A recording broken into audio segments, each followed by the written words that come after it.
What's up and welcome back to Bardown Talking Hockey episode number 133, presented by the Barroom Network. My name is Vinny Parisi, and I am super stoked that we are a week into the NHL season. And this right here, this is Frankie Mueller, and he's ready to brag that his Vegas Golden Knights are sick once again. They look like they can repeat for Stanley Cup champions as far as I'm concerned. But Frank, how you doing? Good afternoon, Tom. Good afternoon, Tom. Enjoy your slice of pizza as you watch the show today. Um, Pizza. I'm ready to go. Knights are 4-0. Hawks are playing great. You sound like you're in a tunnel, but I sound like I'm in a tunnel. like bad, like muffled. Oh yeah, That's better. What did you do? I did nothing. You moved something. I wonder if it's because I moved my sheet. Yeah, now it sounds better. It's perfect. Wow, who But knew? where was the sheet? On the left side, I was on the cords. Probably. That's wild, though. Because as soon as you moved it, it's like I heard it undo itself. So, Interesting. Well, was the intro okay? No. It was fine. We got the point across. What? We heard Welcome back to. we heard it. I mean, yeah. That's funny. That is very funny. Tom says as long as his ass stays muffled, we're okay. I don't know about that. I think Not that's over the course. impossible. The fact that I've never, in 133 episodes of this, probably about 120 episodes of Crosstown Crosstalk, and maybe like 70 episodes of South Burbs Hitman, I never let out an audible. How do you say audible? Oh, he said as long as your ass stays muffled. I thought he said as long as his ass stayed muffled. Yeah, he meant Like me, him. I think. Yeah, No, I he think did. I meant thought me. he meant himself. I've never let one rip, as Caitlin points out, fart book.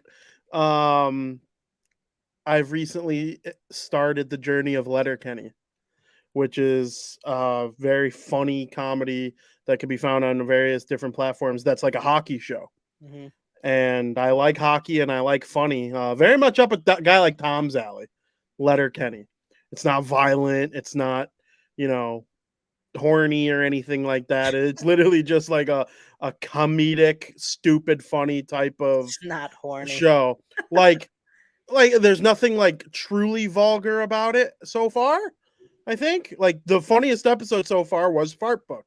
And I think Tom would watch the entire Fart Book episode and laugh his ass off from beginning to end. Very, I mean, it very sounds like funny. right up his alley. It's like a live action South Park, except it's got the hockey guys in it, and it is just pure entertainment. Like Pull one of my them. finger. That's what he would say. Yeah, literally. But yeah, funny ass show. Go watch Letterkenny. Frank, hockey's back, baby. Hockey's back. Tom needs to go watch the fart. If it's just the one episode you watch, honestly, fine. Fart Book. I think it's the third episode of the first season. It would be his favorite episode of like all time of any show. I think so. It is so. Anytime there's farts, I think of Tom. Like you remember hear that Big loud Brother competition where they're like Yeah. shooting gas. Or Yeah. It wasn't even a competition. I don't think it was just like some remix or something where they're letting out color. Oh, it was in the veto where they had to like distinguish the colored farts. Yes. And I I'm like, remember that Tom's one. probably like on the floor laughing. Yes. I mean, Fart Book is a social media site that they invent. It's instead of like sharing other things about your life, you share your farts throughout the day. So like if you feel one coming on, you record it and put it on Fart Book, and all your friends react to your farts and how they're sounding throughout the days. So I had tears coming out of my eyes when watching this episode. Foster says, hope everyone is well. Go Hawks, not a Knights fan. Foster said, fuck the Knights. Frank, what do you have to say? He also didn't capitalize the N and not. Foster, we need you to be a little more. There are multiple ungrammatically correct things. Like every word besides is capitalized. Yeah, Foster. So take that. That's what I got to say. No, Frank, you don't yell at Foster. Who do you think you are? Coming on this show yelling at Foster. Foster does what Foster wants. Foster knows that we're buds. Yeah. Foster knows that how much I love him. He loves us. He's a good guy. Absolutely. I wonder if we'll ever get to see Foster again in a barfly type of party. Frank, since you're so grammatically correct all the time, you look like you had something to say in reaction to Foster's. It's funny. He knows. It's hilarious. That is funny. Foster, your grammar's not up to par, according to Frankie. That's a you problem. I mean, according to me, am I wrong or no? Yes, you are. So, just for yelling at Foster in general. Foster could write every word backwards, and I'd be like, "That's cool." Foster's my guy. Read Foster's sentence backwards.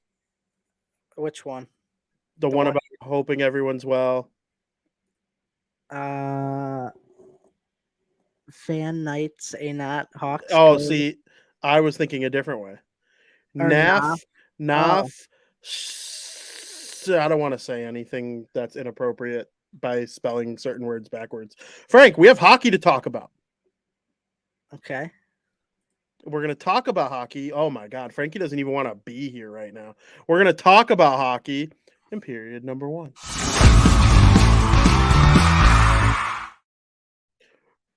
Frank, you all right, man? You don't want to talk about hockey at all? You're like, all right, we'll talk about hockey. I'm here. So. You're all Frankie's pissed. What are you pissed about? I'm good. The Knights are 4-0-0. The Hawks are 2-2. I know. I'm in for a great show. I'm excited. I'm wearing Hawks gear for you. And I appreciate it. Yeah. I'm ready. I'm ready to run through a brick wall. Ready to run through a brick wall. Frank, you know who's not ready to run through a brick wall right now? Kirby Dach. Kirby Dach was the 3rd overall pick in the 2019 NHL draft. It went Jack Hughes to the New Jersey Devils, Capo Caco to the New York Rangers, Kirby Dach to the Chicago Blackhawks. Who went 4th? Let's see how long you could do. Who went 4th? I'm done. That wasn't You're Makar. done? It was not Makar. He was that draft, though, right? No, he was the draft we were at 4th overall. Holy cow, that long ago? Yeah. I don't even remember who drafted 4th that year. The Colorado Avalanche. They got the pick in return from the Senators in exchange for Bowen Byram? Bowen Byram. Wow. You know who went 5th? If you tell me who drafted, probably. It's the Los Angeles Kings.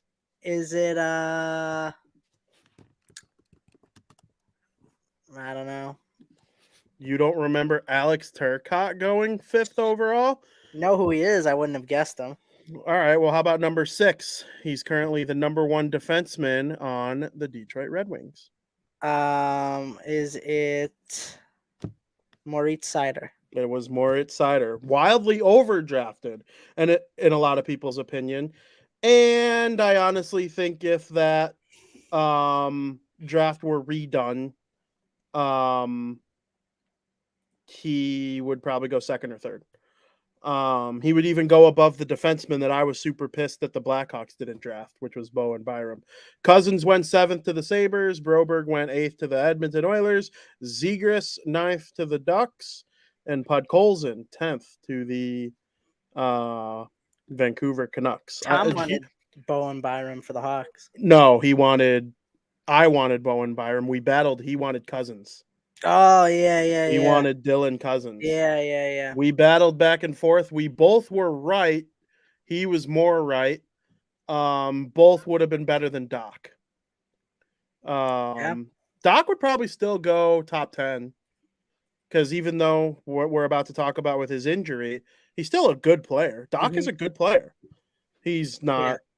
There are some players that are better. Looking at the list of first-round picks, I probably would rather have Suzuki. Oh, no, that's Ryan Suzuki. I would probably rather have, looking at the second round, the only second-rounder I'd probably rather have is Bobby Brink. Possibly, maybe not even. I probably would rather Doc than Beecher. I think I would rather Doc than McMichael, who scored for Washington the other night. I'd rather Doc than Krebs. I'd rather him than Newhook. Not Cole Caulfield. I'd rather Cole Caulfield. Mm-hmm. What about Spencer Knight? I like Spencer Knight. Me too. The Hawks, we think they might have a goalie with Soderblom and Comesso, but I think we would know for a fact if they had Knight. Mm-hmm. But, drafts are what drafts are. Cole Caulfield, he was traded to Montreal 2 years ago on draft day, and the Hawks got a first-round pick out of it. It was the pick that became it's either Oliver Moore or the third. No, not Oliver Moore. Oliver Moore, it was last year. Who was it last year? I can't even remember. Oh, was it Nazar? It was Nazar, Frank Nazar. Doc's on Montreal. Missed 16 games to end last season after having a pretty good year. Breakout year, not necessarily, but a good year with Montreal. This year he's coming in. He looks good. He's got 2 assists through 4 periods, and he has a torn ACL and MCL. He is out for the year, Frank. Your thoughts on Doc? Isn't it crazy you tear your ACL and MCL just because you got checked into the bench? Yeah. It's crazy. And it happens against your ex team that you used to play for. Yeah. He's going to miss significant time. This is a big loss for the Canadians, right? You said Doc had 2 assists in 2 games. They weren't even full games. He played this season and he wanted to play this season and, kind of replicate his 38-point season from last year and do that or maybe even better this year. And, Martin St. Louis came out and said he believes in the depth that this team has. But in reality, there's not a ton of depth on this team, right? The Montreal Canadiens are not a very great team. I see them finishing last in the Atlantic Division. This team tends to struggle in terms of scoring goals. And is Doc the best player on this team? No, he's not. But is he somebody who could score 10 to 15 goals? Yeah, he can. And that would help this Montreal Canadiens team a lot, given their lack of depth. I mean, what do you expect Martin St. Louis to say? He's not going to say, yeah, we don't really got guys that could replace him here right now. But he's not only that, but he's somebody who could win puck battles. He's going to be missed on, he's going to be missed on an already lousy Montreal Canadiens team. It sucks to see this type of injury happen, especially when you're playing against your former team. But there was nothing malicious about the hit, and it's just an unfortunate loss. I think he would have been their second or third leading scorer this season. I think 20 goals is a real possibility. Yeah. He had 14 last year in 58 games. Plays 82. You figure he gets close to 20. If not, this year, another year better too. Could we push 30 one day? I don't know. But I definitely think he's a 20 points or 20 goal, 60 point type of guy in his career, which is good. Some people will call him a bust or whatever because he was a third pick. If you think you're entitled to a 60-point player at third overall, you are out of your mind. If you like rewatching the draft and seeing what guys do well, what guys don't, if you think you're entitled to a 60-point player third overall, I got another thing coming for you. That's why if you hit on a guy like Doc third overall, or if you get Zegras at 9, or if you find a way to get a Jesper Bratt in the 6th round, like those are the types of teams that succeed because nothing is guaranteed just because of where you were drafted. But Kirby Doc, we do wish him well. I do think he has a moderately, a high-end second-line center, and he has the floor of what he is now, which is like a pretty good middle 6 forward on either middle 6 lines. So we wish Kirby Doc the best. I'm sorry. It sucks that this happened. He finally was starting to look like a player that he set out to be when he was first drafted. The Hawks were a shitty situation for him. He gets drafted to a team with expectations, ends up failing to meet those expectations. The team goes through a rebuild right as he's as like an awkward age. There's the Taves and Kane stuff. So it's just crazy for him that finally it was coming along, and then boom, ACL, MCL tear. I hope he comes back. Isn't that out for the year? Oh, he's done for the year. Oh, for sure. Yeah, he's out. I was going to say, well, they keep saying significant time. It changed yesterday night. Oh, okay. Yeah, it changed yesterday night. I was going to say, you don't come back from a torn ACL that quick. Honestly, that's why it's on the sheet first, is because it was the freshest on my brain, because at like 8:30 yesterday, Montreal tweeted the official update is that he's out for the season after having surgery on his ACL and MCL. I mean, an ACL alone takes you out for the year. An MCL, you might come back this season later, way later, but you might come back. Joey tore his MCL. Our old podcast host, my brother, your cousin, he tore his MCL. And a different injury, he tore his PCL. So all these CLs in your knees, they have different grades of how long they keep you away. ACL is the worst by far. I would rather snap any of my bones cleanly in half than have to have an ACL surgery, because you snap a bone, you have surgery, you're back way sooner. You might still be out, but like Kirby Doc's training camp next year is in danger. Like was Svechnikov ACL? I don't remember. So there's somebody who's not even back yet. Like knees are hard, man. Elbows to a less degree in hockey, but in baseball, like Tommy John is the same thing essentially as the ACL surgery, except with a different ligament in your elbow. It's the main ligament that helps you be able to go like this, or in hockey, the same ligament with your knee. So tough news. We wish Kirby Doc the best. Frank, do you remember Kirby Doc's first career NHL goal? Not off the top of my head. I couldn't tell you who it was against for the life of me without looking it up. I know it didn't go off of his stick. It bounced off of his leg, if I remember correctly. He like angled his leg in such a way, and they reviewed it to make sure it was a non-kicking motion. Was it against the Canadians? It might have been against the freaking Canadians, and that was sticking out in my head because I want to say the same day Henna Stroza set up a sick Patrick Kane goal, the one where he fell and shot it at the same time, but that might have been before. I know that was against the Canadians. But for some reason, maybe Doc's first career goal was against them. I just remember it went off like his body. I got it here. Who is it? Off his knee. Off his knee. Okay, see, I was correct. Who's the opponent? Hold on. It's a YouTube video. Just give me a sec. I can't tell yet. All right, Frank. If I find it before you. I can't find it. If I figure it out before you. The team's in white. Is it the Canadians? It's the Vegas Golden Knights. It's the Vegas Golden Knights. The Vegas Golden Knights, the team on your head. Wow. That's tough. Now I remember it. I don't know why I can't hear you now. Hello? It's definitely on my end because can you hear me? It's definitely on my end because right when I played that video, what's it called? My sound went away where I could hear you. So what I'm going to do, Frank, you're going to talk about you're going to give your list of the first goals that were scored this season, and then I'll help you break it down once I return. So, Frank, the first bunch of players since our last show scored their first career NHL goal. Who are they? And start talking about them. All right. Well, there were a lot. I wrote down a lot. We're going to start off with Connor Bedard. Obviously, a lot of you may known. It was the biggest news story in hockey this week. Connor Bedard got his first NHL goal. Nice wraparound goal against Allmark and the Boston Bruins. It was beautiful. I was so happy he got it in his second career NHL game. You knew it was coming sooner rather than later. But yeah, it was fantastic. Vinny's back. Can you hear me? Hello.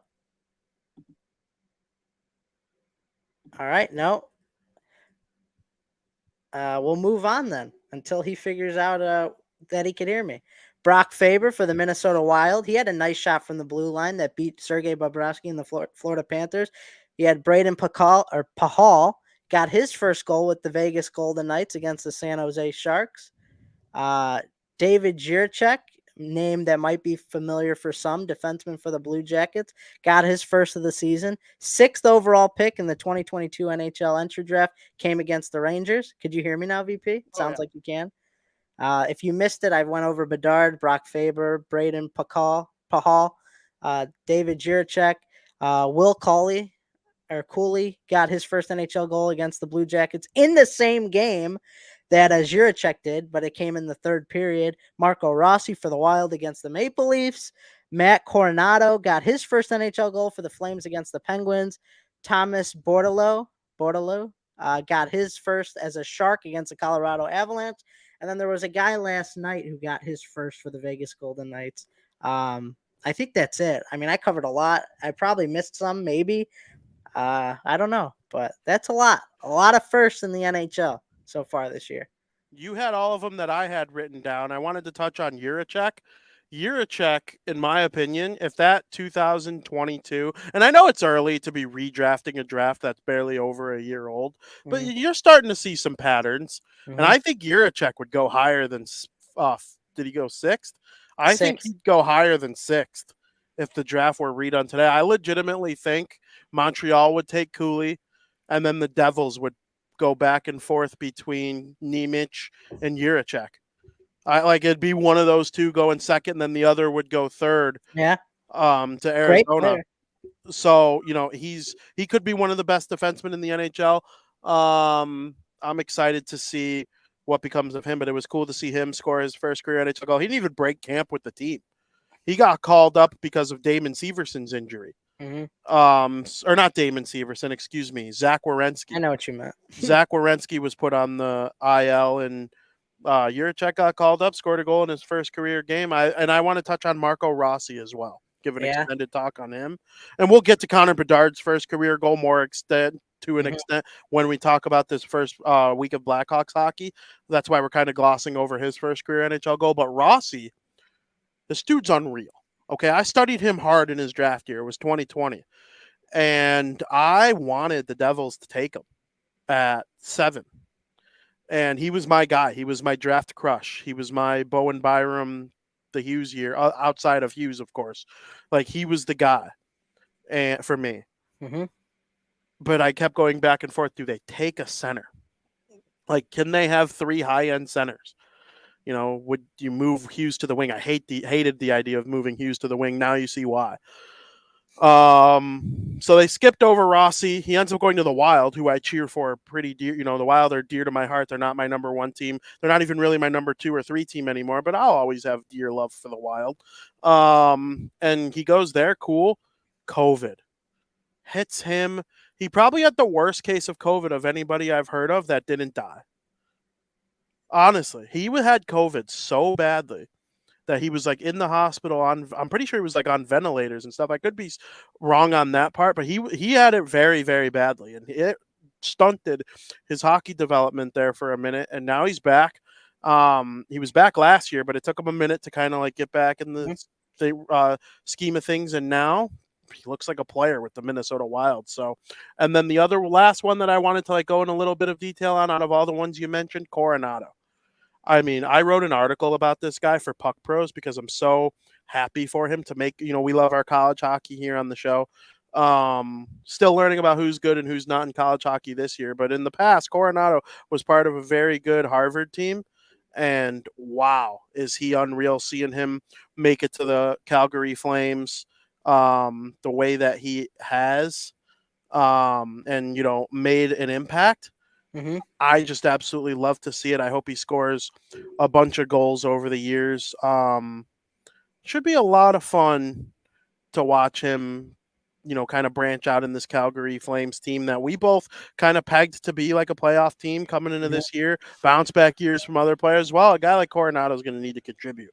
And so far, it's off to a good start. So is there any other things you wanted to talk about in terms of players with their first NHL goal? Brock Faber, nice shot from the blue line, beat Bobrovsky. That was a beautiful first goal. We watched him last year in the Frozen Four too. Brock Faber, I was high up on him when we were talking about him last year. Very good prospect, very good player for the Wild. So you got 2 good prospects there, Marco Rossi and Brock Faber. A lot good going on for the Minnesota Wild right now, and they're young, good. The Wild are good. And they still have that Parisi and Suter contract dangling over them for 1 more year. And there was somebody on the Knights yesterday who got their first. I didn't write his name down. There was. It came so last minute. Yeah. Hold on. I'll get you. I watched the game too. Braden Pahal. Yep. Is that's not the one I'm talking about, but he also was a guy on the Knights who got his first Golden Knights. First NHL goal of his career came with the Knights as well. So we got a couple guys on their same teammates getting first NHL career goals. But I want to know that guy's name because I saw it. He took a picture with the puck on Twitter.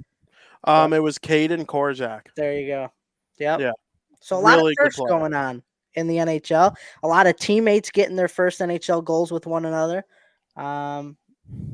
I'm hoping that there's another Blackhawk that'll get his first career NHL goal. Yeah, it's always tough. It's always tough for a defenseman. I was talking about. Yeah, of course, because nobody else on the team. Does Wyatt Kaiser have one? I don't know. I think he does. if Wyatt Kaiser has one. Let's see, actually. We're doing a lot of Googling while showing today, which All right. is perfectly okay. Wyatt Kaiser has not scored his first career NHL goal. Oh, he had 3 points last year, but Yeah, not he a had goal. 3 points last year. Another freaking awesome college hockey player from Duluth. We watched him win a natty with them. That was fun. Vlasic, which I kind of forgot how the Blackhawks have been developing Vlasic. Stan Bowman was really ready to destroy him. He's like, oh, another great defensive prospect for me to destroy. I can't wait. It's going to be awesome. He played more games 2 years ago in the NHL than last year. And then Kyle Davidson, a GM with a brain, came in and he's like, no. There's no reason for Alex Vlasic to be playing at the NHL level this year. We want to stink. Go play for the Rockford Ice Hogs, be a playoff team, see what happens once you get to the Calder Cup playoffs. And so far this year, dog. You can argue he's their best defenseman. Jones has mostly played like crap. Vlasic's been fantastic. We'll talk about him when we talk Yeah, about I forgot. I have to keep my Blackhawks talk to a minimum till then. But oh my god, first NHL goals are fun. The Devils don't have a first NHL goal coming right now. Really? No, there's not a single true rookie on the team. Luke Hughes is a true rookie, but he scored the last goal of the season last year. Yeah. The overtime GWG against the Washington Capitals. So that's a good thing, though. I think so too. So he's not really trying to score that first. It's not weighing on him. So you don't got to worry about that. Once Nemec gets called up, which he'll probably be the first defenseman called up if there's an injury or something. My thing is, once a guy like that gets called up, like the Columbus Blue Jackets can't send Jiricek down now. Like he has to be a Blue Jacket forever now. Oh yeah. Like once the Devils call up, because teams there are teams that are dumb. Stan Bowman would go back and forth. Here's Tavo. Here's not Tavo. Here's Tavo. Here's not Tavo. Just dumb. You go with prospects like that, call them up when they're ready, even if it's at the expense of winning at the NHL level. I mean it. Like sometimes it's for teams like that, that's what's more important. But speaking of important players, Frank, Austin Matthews. Every year I say it, we're going to battle until McDavid retires or kind of leaves his prime. We're going to argue over who's the second best player in the league. I think Connor Bedard will be in the mix. I think Nathan McKinnon, Jack Hughes, Cale Makar, Austin Matthews.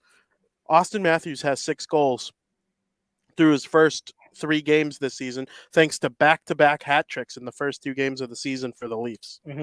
Back-to-back hat tricks. First player to do it since Ovechkin in 2017-18. It's now the 5th player to do it all time. Before Ovechkin, 3 other players did it in 1917-18, 100 years ago. Those were Cy Denny, Joe Malone, and Reg Noble. That's truly something that's tough to do. I mean, right now, he's obviously one of the hottest players to start. Hottest players right now to start the season.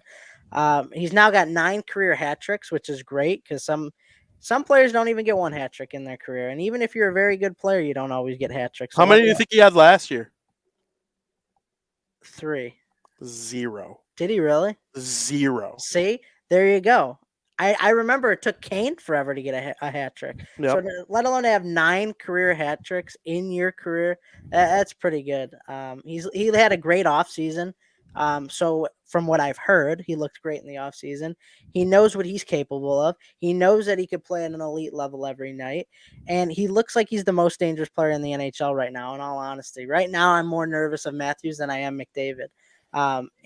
He signed that 4-year contract extension this offseason, and he's putting it to good use already. Because, so many times after signing big contracts or extensions, players tend to fall flat because they have nothing to prove in that moment. They earn the extension. They're not in a contract year. Right now, Austin Matthews is the opposite, and he looks dangerous.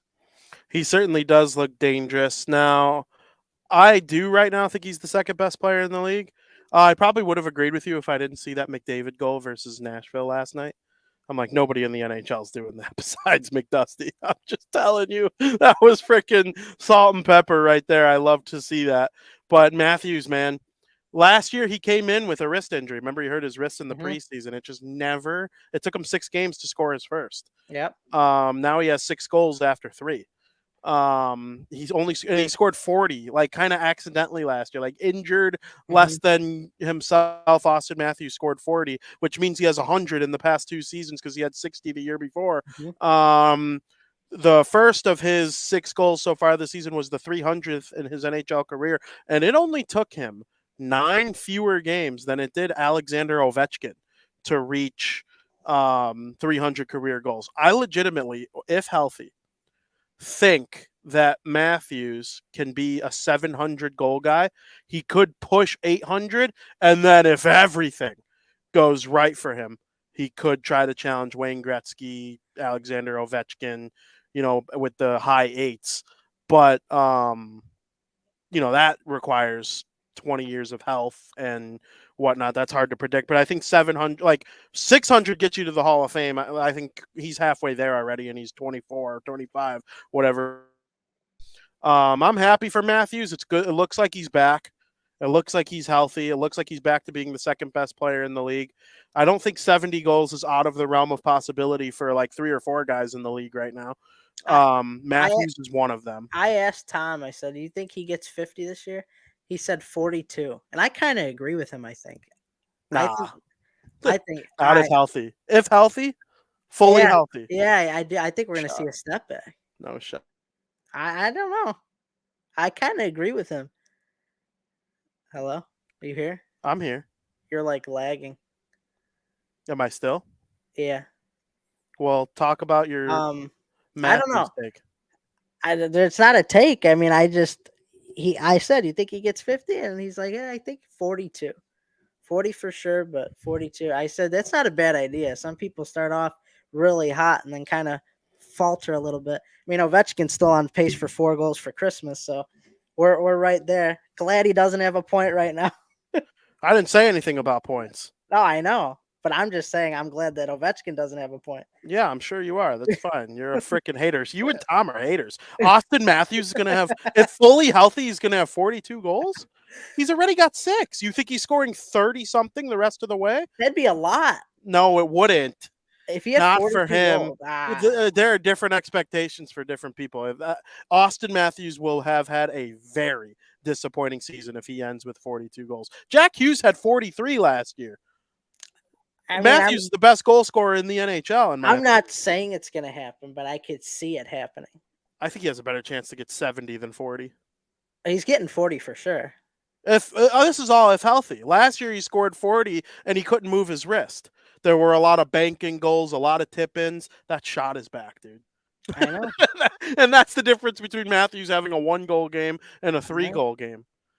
Like in his rookie year, he had 4 in the first game. Hawks shut him down. Hawks shut him down, which I hated. Listen, I'm a Chicagoan. I was born here, raised here. I probably will die here. They were like, oh, he has a good chance to get his 3rd hat trick in a row because he's playing the Chicago Blackhawks. What the hell? You don't just score a hat trick because you're playing a bad team. Otherwise, every top goal scorer would have 4, 5, 6 hat tricks a season. Get out of here with that. I'm a Matthews guy. Let me make it very clear. I think your prediction for Matthews is crazy. I'm a Matthews guy. But I was so freaking happy that he didn't get a single freaking goal in the last game against the Chicago Blackhawks. I was vehemently rooting against him in that game because of all the people, oh, you could get a 3rd in a row. We play in Chicago. Dumb. Watch hockey once in your life. But Buddy Shot is back. He's off tonight. Yeah, we'll see if he has 10 goals by our next show. That'll be fun. I mean, it's very possible. I like the idea that was thrown out there. It kind of like made me think twice because I was like, 50's got to be a given, right? And then I'm like, well, you might be right. No, yeah. I mean, I guess it's always possible that you slow down, like it is. But there are some players like if Jack Hughes has 4 goals through his first 6 games or whatever, I'm not saying he's a lock for. They're just some guys with different expectations. So now Tom's walking back his answer to you a little bit and saying I'm doing it to mess with you. Yeah, but Frank, you like setting under. You probably when we talk about football, you probably had the best football weekend of your life because unders went 12-3-1 this week. And Frankie loves unders. He hates I offense. like going against the grain a little He bit. hates offense. Frankie just doesn't like when people score. He's I like he's a goaltender. goalie at heart. He's a goalie at heart, and frickin' sign me up for all the goals. I hope McDusty, Draisaitl, Matthews, Hughes. I hope they all get 50. I really ranting in Braden Point, do it again. I want everyone, all the 50s. It's possible. Let's get as much good hockey as we can. But hell yeah, congrats to Austin Matthews. I mean, great start for him. He's clearly hot start. Clearly hot. But people who think he's going to score a third straight hattie just because of his stinky opponent on the other side to only lose the game too. It would have been fun. Like, it would have been less funny if the Leafs ended up winning. They freaking lost. Like, you thought Matthews getting 2 goals against the Hawks was a lock and 3 was possible, and then you lose. Get out of here. That was hilarious to me. Yeah. Speaking of hot starts, Brock Besser, 4 goals in his first night of the season, including the first ever natural hat trick in Vancouver Canucks history. For those watching, trying to learn hockey a little bit, a natural hat trick is when a player scores 3 straight goals or 3 consecutive goals. Nobody else scored in between. Frank, what do you think of Besser in his start after a couple tough years in a row, making his contract look albatross? I really like Brock Besser. So do For I. those who don't know, he was a first-round draft pick in the 2015 NHL entry draft. So far in his career, I'd say he's been a good player. His career high is 56 points. He hit 55 twice, but I think he has yet to hit his ceiling. Besser could score 30 goals and have 50 assists. I strongly believe that. I think that's the type of player that he is. He was 1 goal shy of 30 in the 2017-2018 season. He had 29 goals. But so far this season, he's got 4 goals and assists through 3 games. The Brock Besser we saw in game 1 was the Besser of him unlocking his true self. He has to continue to play at that elite level each night. And I don't mean he needs to score 4 goals each night. I'm not saying that he needs to even score 1 goal every night. However, the energy, the willingness to play and want to be there has to be there.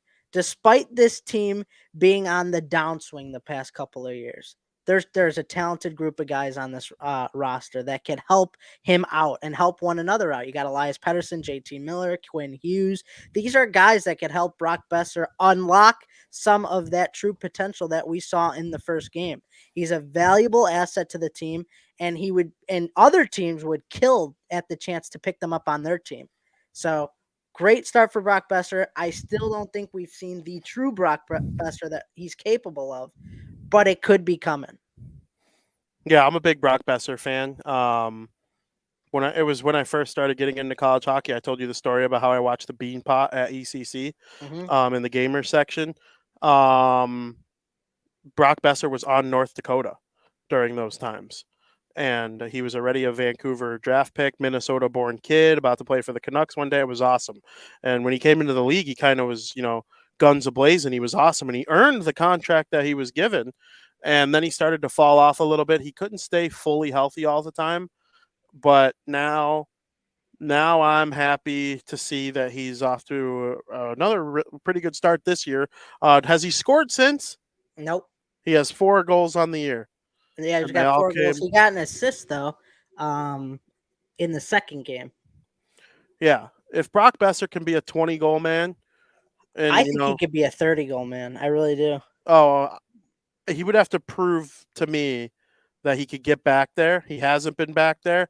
So it makes you wonder if those days are over. But, I mean, who knows? He's a good player. He's got good players around him, as you mentioned. So, Frank, transitioning a little bit, Devin Taves, since our last show, signed a contract. And it was funny because earlier in that show, we talked about both him and the next player that we're going to talk about getting a contract. We mentioned both of them needing one after this season and becoming, very rich. Devin Taves didn't become as rich as I thought he was going to be. That's a great deal. It's a great deal for him. He's rich. Don't get me wrong. I thought another $1 million or $2 were going to be tacked onto his $7 million contract that he received. He is one of the best defensemen in the NHL. I believe he will. People are going to say he's getting dragged on the Team Canada, and that might be the case. You might be able to name a couple other Canadian defensemen that are better, but can you actually? Like you really might not actually be able to. If you're Team Canada, you want the guy most capable of playing with Cale Makar on your roster, and Devin Taves is one of those guys. So his contract, I think it looks really good as a team-friendly deal, and he's going to be a really good part of their core for a long time. Colorado's set up money now. $7.25 million per year for 7 years. And this is your second best defenseman on your team behind Cale Makar. This deal needed to be done. With Makar and Taves running your defense's top line, good things are going to happen. The year Colorado won the Stanley Cup, he was so good in the playoffs. He had 15 points in 20 games for a defenseman. He was so good on defense as well. That's why they were so dangerous. They aren't done contending. This is a Colorado Avalanche team that has a lot left to prove. There's actually 9 Colorado Avalanche players that have at least 3 years left on their contract, including Cale Makar and Nathan MacKinnon. And now you have Devin Taves signed to a lengthy contract. This team is going to be great for a long time. They're only getting started. Yeah. And once they get Bowen Byram locked in a little bit, they'll probably give him a decent contract. And the way that Taves and Makar have played over the last handful of years, Bowen Byram couldn't have been drafted into a better situation. Like, he's not their number one. He doesn't have to be their number one. If the Hawks did draft him, they probably would have ruined him back and forth between the AHL. So I don't even know why I wanted them to draft a defenseman that high during the Stan Bowman years. I would firmly trust Kyle Davidson with Bowen Byram fresh now. But like, Bowman would have kept Korchinski last year because he was good in the preseason. And then he would have sucked in the first 9 games, and they would have sent him to Seattle. Sometimes how you handle these guys is smart. How dumb do the Islanders look for trading him to the Avalanche for 2 second-round picks, which at the time was like, they're getting 2 second-round picks back, and Colorado was like, wait till you see what we know about him, idiots. I think the Islanders are up there for one of the biggest problems in the NHL. Like, a lot's going wrong in their organization. We said, like, everybody around them's getting better, and, like, they're doing nothing. And they continue to make mistakes each and every year. Do you remember what we were saying about Winnipeg? They got so close a couple times. And, their core was so respectable for a long time with Wheeler and Scheifele and Little. And, Kyle Connor was young, Hellebuck, Bufflin, Morrissey. Yep. We were like, they were so good, but only one team wins the cup. A couple teams are always going to have these great cores, be so good for so long, conference finals, maybe even a cup appearance, and they just don't get that one. Yeah. That's the Islanders in the Eastern Conference. Yeah. And they're just now, they get made fun of more because they're the Islanders. People don't make fun of Winnipeg or anyone like San Jose or, Washington and St. Louis ended up getting the cup, so we can't make fun of them anymore. But, the Islanders, they were in Game 7 of the conference finals 2 years in a row. Game 7 of the conference finals. If either of those 2 games, and the team that beat them, the Tampa Bay Lightning, ended up winning the cup both times. If New York Islanders beat Tampa Bay in Game 7 in 2021, I firmly believe that they beat Montreal and win the Stanley Cup. Firmly. Yeah, Montreal wasn't that great. I mean, they upset the Leafs. Because remember, it was the All-Canadian division for the COVID year. They upset the Leafs, and then they beat the Jets in the second round. And then in the third round, they upset Vegas in the third round. That was a win that I think got people respecting Montreal a little bit. But, I mean, I don't know. The Islanders, I agree with you. They're just kind of on the down. But they were so good to their core with Barzal and Lee and Cizikas and Martin and Clutterbuck and that was before Sorokin, but I mean, they're just like a liability now. Yeah, kind of bad. Like, I think they stink. But it's like every move they make, it's like caution tape. Like, are you sure you want to do this? Yeah. Are you sure we want to do this? Like, yeah. Every time they make a move, people on like social media are like, "Uh-oh, here we go. Islanders are trying to make a move here." Yeah, I can't believe that they traded for Bo Horvat when they weren't in a playoff spot. And then didn't trade him again when they still weren't in a playoff spot at the trade deadline, and then gave him an extension with their old team. Mm-hmm. They're not like a Pittsburgh Penguins kind of old either. And outside that first game against the Hawks, the Pittsburgh Penguins have looked real good. Mm-hmm. they're not them. They don't have that type of aging talent. It's a different kind of aging talent. Right. But yeah, Devin Taves, well deserved. Over there on the East Coast, though, Owen Power gets his big deal, so that I kind of think it's a smart move by Buffalo if it pans out. He's making $8 million. That's a lot for Owen Power after one full year in the NHL. If Owen Power turns into what we think he could as a former number 1 overall pick, and they have Rasmus Dahlin making 11, Owen Power might be on a steal in a couple years. It might be a steal in a couple years. Right now, it's an overpayment. What do you think? Well, first overall pick, 2021 draft. He finally got the payday I think everybody was expecting. 7 years, $58.45 million, averages out to $8.35 million per year. I mean, he was a finalist for the Calder Trophy last year. Continues to put up tons of minutes on the ice. He actually led all rookies on time on ice last season with 23 minutes, 48 seconds, which just shows you how much confidence the Sabres have in this kid and how comfortable he looks out there on the ice. I mean, this news also comes after Dahlin's big contract. So you have your 2 former number 1 overall picks now signed to lengthy contracts. And this Sabres team is going to try and make a run into the postseason. You can't win consistently or even a Stanley Cup with poor defense. And now the Buffalo Sabres have made a statement about their defense with their most recent extensions. I don't hate the contract. I think it's a great contract. It's something you had to do. You really weren't giving them less, I don't think. In all honesty, it could be a big steal come later down the road. But from what I saw last year and when he was a Calder finalist, it's coming, I guess. Maybe not this long of a contract, because you know how I feel signing big contracts before you really prove yourself, at least lengthy contracts like 7 years. But it just seems like this is what everybody's doing nowadays. You sign him for the bag, and if he turns out to be a bust, you deal with the repercussions later. Yeah, 100%. Now, Buffalo could have learned their lesson. And I do think there's a sense of having trust because of a guy's pedigree. Mm-hmm. He was amazing at Michigan. Oh, yeah. And he was the number 1 pick. And he looked good in his rookie year on a team that was very young and didn't, play defense all that well as a whole. It's not like the forwards were back checking the way they will 2 years from now in Buffalo. They gave Rasmus Dahlin a bridge deal, a prove-it 3-year, $6 million deal. Mm-hmm. And all Rasmus Dahlin during that bridge deal, all he did was go out and become one of the 5 or 6 best offensive defensemen in the NHL.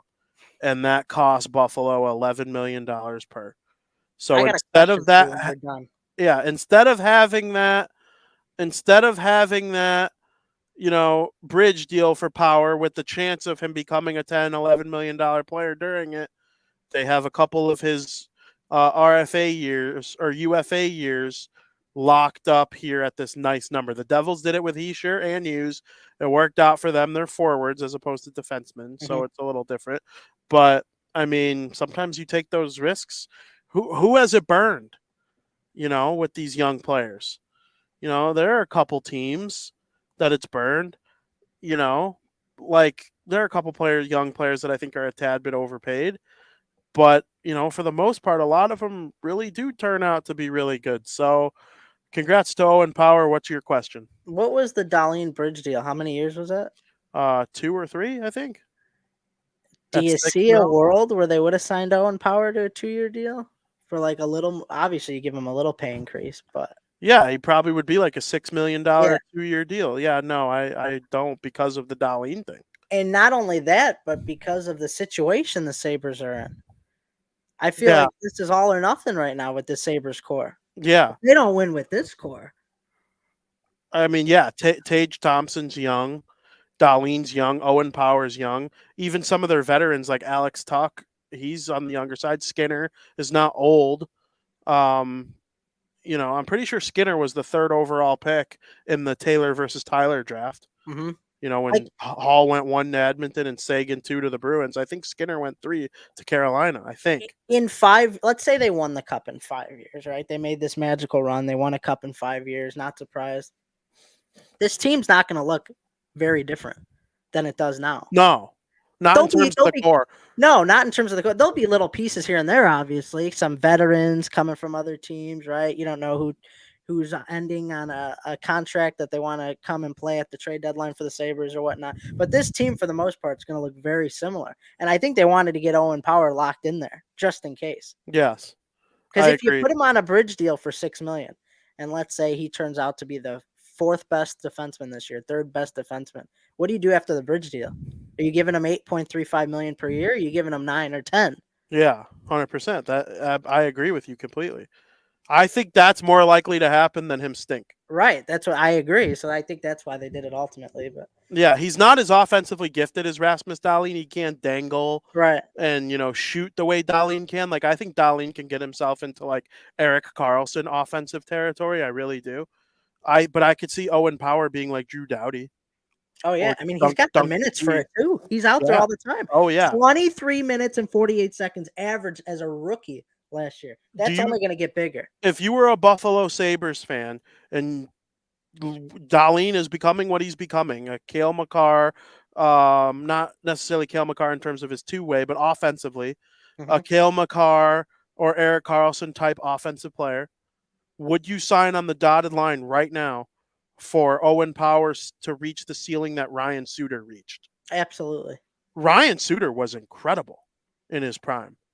He was, if in today's world, he'd probably be like a $10 million defenseman. He was 7 back when the cap was much lower, when he signed the identical deal as Parise. Absolutely. Who was better in their prime, Suter or Seabrook? Probably Suter. Okay, because I was going to ask if you would sign for Owen Power to become Brent Seabrook's ceiling, but I think they play a little bit different. Seabrook was more successful. Well, yeah, he had Duncan Keith as but in terms of partner. Overall, maybe Suter. Yeah, I would take Suter. I would take, but like Seabrook was very valuable, obviously. And Seabrook probably fit the Hawks more. I was going to say Seabrook fit the Hawks better than Suter. Yeah, because Suter would have probably taken the second pair on his own with somebody else, and Oduya Hjalmarsson worked for whatever reason. Like, it worked so well. Like, if that's your third pair, they're probably not playing as much, which is not necessarily a good thing all the time. Sometimes certain types of players. I agree. I'm not saying that the Hawks should have drafted Suter over Seabrook. No, me either. Seabrook was the better fit. Yeah, but like I think, but when I'm trying to find a comparable for Owen Power, I think Ryan Suter is actually like a decent one, or like Miro Heiskanen. I don't know. Miro Heiskanen, to me, I don't know. I think he's fantastic. So do I. But I think if you were watching hockey in 2009 as hardcore as you are right now, I know you were watching in 09, but not as hardcore. You didn't watch college. Like, yeah, you probably watched the Hawks, but like you didn't. When Suter was on Nashville, he was Miro Heiskanen. He was good. He was the 7th overall pick. Like he was considered to be so. And I think Owen Powers that got that kind of ceiling. Happy for him with his contract. If Owen Power turns out to be Seabrook, that's great. I agree. Seabrook scored 100 goals. Seabrook was great. I don't want people to think they're watching this and I'm a Seabrook hater. Seabrook was he was a top player of mine. I love Me too. Super talented, super deserving of everything he's done in his career. I would sign up for Seabrook's career. Yeah. Over Suter. I would rather have Seabrook's career personally over Suter. Yeah. There was a lot more that came with his role. So I don't want anybody to think that. I love Brent Seabrook. So if Owen Power turned out to be Brent Seabrook, huge win for the Buffalo Sabres because you need a guy like that to win a cup. Yeah. Neither Suter or Seabrook are going to the Hall of Fame, I don't think. Suter would probably have a slightly better chance, but not really. Owen Power, you don't know if he becomes a Hall of Fame type player. It's possible. It's possible. You know what? Very good player. Suter went 7th overall, and Seabrook went 8th or something like that. That they were comparable in the draft, and it's very funny. Duncan Keith was better than both of them, and he was a 2nd-round pick. But Owen Power can become that kind of guy, and I'm here for it. Congrats to Brent Seabrook on being named part of the coaching staff the front office staff for Team Canada at the World Junior Classics. Let's go, Brent Seabrook. He's doing work with the Vancouver Giants in terms of a developmental level in the WHL, but part of the front office for the Team Canada World Junior team. So when they carve out that roster this year and they have, some of the guys that they're going to have this year, I don't know exactly who's going to fit onto that roster this year, because they're not going to have Korchinski, or they might have Del Mastro or Colton Dock, or they're not going to have Korchinski or Bedard or anyone like that. Is Macklin Celebrini Canadian? I actually don't know, because he played for the Chicago Steel and now he's at Boston University, so he didn't take the Canadian Hockey League route. But congrats to Brent Seabrook. Hopefully he puts together a winner, except for when they play Team USA. Before you go on, if you were ranking like a tier ranking list, like S tier, A tier, B tier, I'd say right now Owen Power's B tier, but he'll get to A tier. He won't get to S tier. I agree. But he'll get to A tier. Couldn't agree more. Who's in S tier? Makar, Hedman, and Fox, and McAvoy? Right. And then I have like an A tier Heiskanen. But Heiskanen could be S tier some years. He's what I'm fringe. Saying. He's fringe. But that's what I'm saying. He's A tier for me, but he could be S tier. I don't think there's a world where Owen Power gets to S tier. I don't think when we're going over lists, I'm saying Owen Power's top 5 in the NHL as a defenseman, in my opinion. But he'll be in that top 20 talk, obviously. He'll be that A tier player. But for right now, he's a oh my God. B tier player. Beer is good. Beer is good. Beer is good. Which is why I understand why you're a little skeptical about how much they paid him, because a B tier player doesn't get that. Yeah, let me be clear. I'm skeptical. I think it's skeptical to give a 20-year-old an 8-year deal after playing one season. Right. For Owen Power, I would still do it. I hear you. Yeah, I think they made a smart move. I agree. I like the contract. Frank, since the last time we spoke on air, the Blackhawks had one game under their belt on the season, a 4-2 win over the Pittsburgh Penguins, in which Connor Bedard collected his first career NHL point. Yep. A secondary assist on Ryan Donato's first goal of the season, the first Blackhawks goal of the season. The following night, the night of our last program. I knew it. I said it. You said it against was a Breaking Bets pick against the Boston Bruins. Yep. Connor Bedard scored a miraculous first career goal. He comes down the right wing. He gets a good shot on net, finds his own rebound, and scores on the Vezina Trophy winning Linus Allmark for his first career NHL goal. Blackhawks ended up losing to the Bruins 3-1. But Bedard had the goal, and it's his first career NHL goal. He's now completed his first career NHL week. He added an assist in the Montreal game. He's got 3 points in 4 games. Frank, what have you thought of Bedard in his first week in the NHL? I got a lot to say. Can I just spew about the whole team? Please. All right, I got a lot to say. Yeah, I have a couple things to say as well. I wore my Blackhawks jersey for a reason. All right. Shout out to my good friend Nick Boss for the present. I love that. It's a very nice. Is that a jersey? No, it's a reverse retro. Nice. I like it.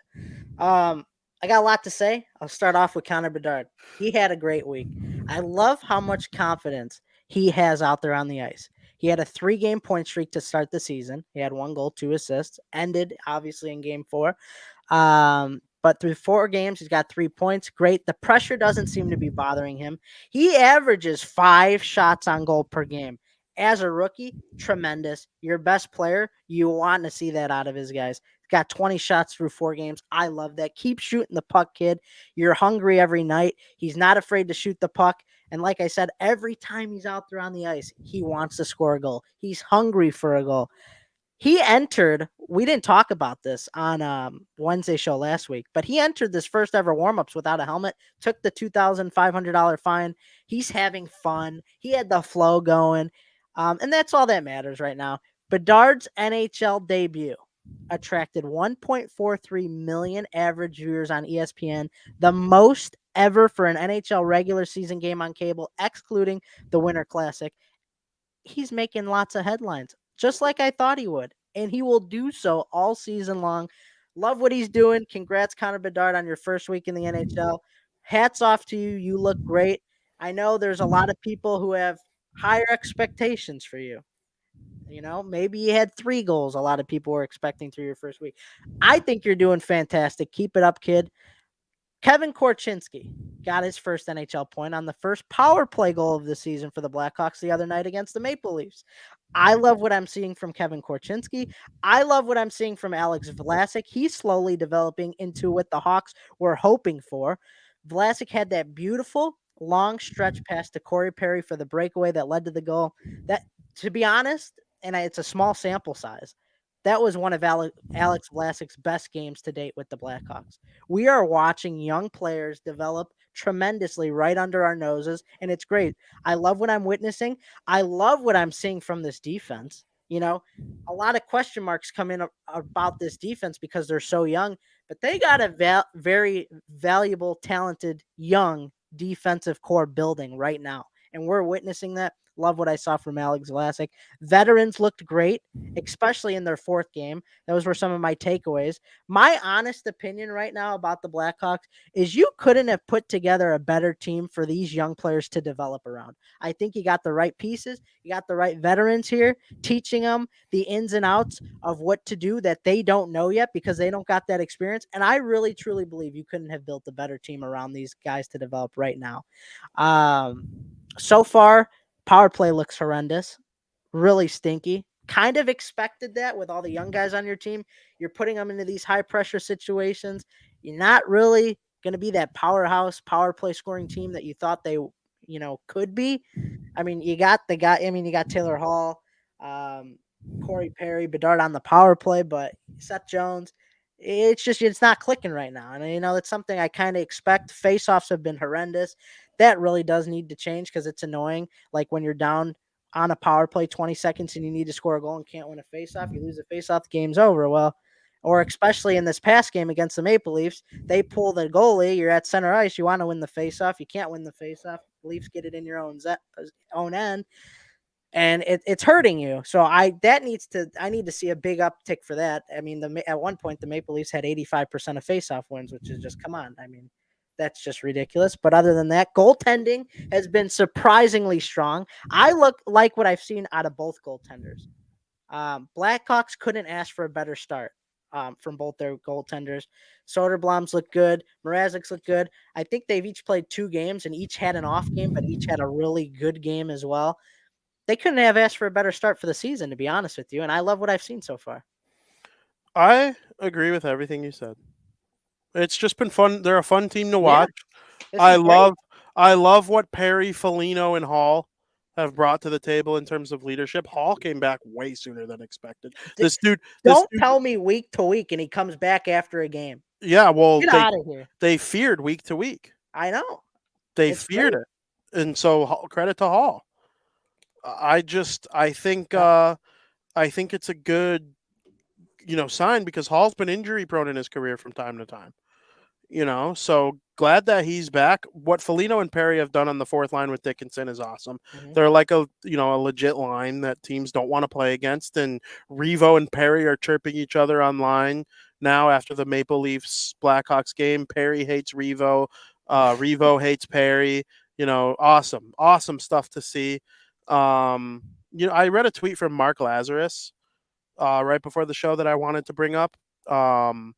He said Blackhawks are going to have to send a SWAT team to extract Connor Bedard, Wyatt Kaiser, Kevin Korchinski, Lucas Reichel, and some of the other young guys off the ice after practice here in Denver. The bus is waiting. Corey Perry just came out and yelled, "Okay, Connor wins. Let's go." That team loves playing. The young guys love it. Dude, they have a sense of urgency and energy out there. They make me get into it like none other. Like I'm back in the Cup days watching the Hawks. I'm screaming, I'm yelling. It's great. Yeah, those guys want to snort hockey. And they don't care about anything else. It is unreal. I love watching this Blackhawks team play. Joey Parisi came up to me yesterday and goes, I got to say, I watched the Blackhawks from beginning to end for the first time in 3 years when they weren't playing the Bruins. And they're fun. I loved every second of it. Like me, and like you, he watches bits and pieces of every team. Mm-hmm. You know, he watched the Hawks play a little bit last year, even when they weren't. But like to sit down and be locked into a game from beginning to end, you can't do that for every team every night. You know, it's impossible. And I try to like it. I rarely ever like fully lock in on one game other than the Devils because I want to watch everyone. I get bits and pieces. Last night I was seeing what the Oilers were doing against Nashville. Had Dallas Vegas at the end of the game on because that turned into a slugfest. So stuff like that happens. The Hawks are one of those teams that people want to watch. It is Chicago's the third largest metropolitan in the United States of America, which makes it about the 7th or 8th largest market in the NHL. And, it's good to have a guy like Connor Bedard there. Korchinski will get that first career goal. Vlasic has been unreal. Alex Vlasic is a long-distance cousin of Mark Edward Vlasic. Yeah. Mm-hmm.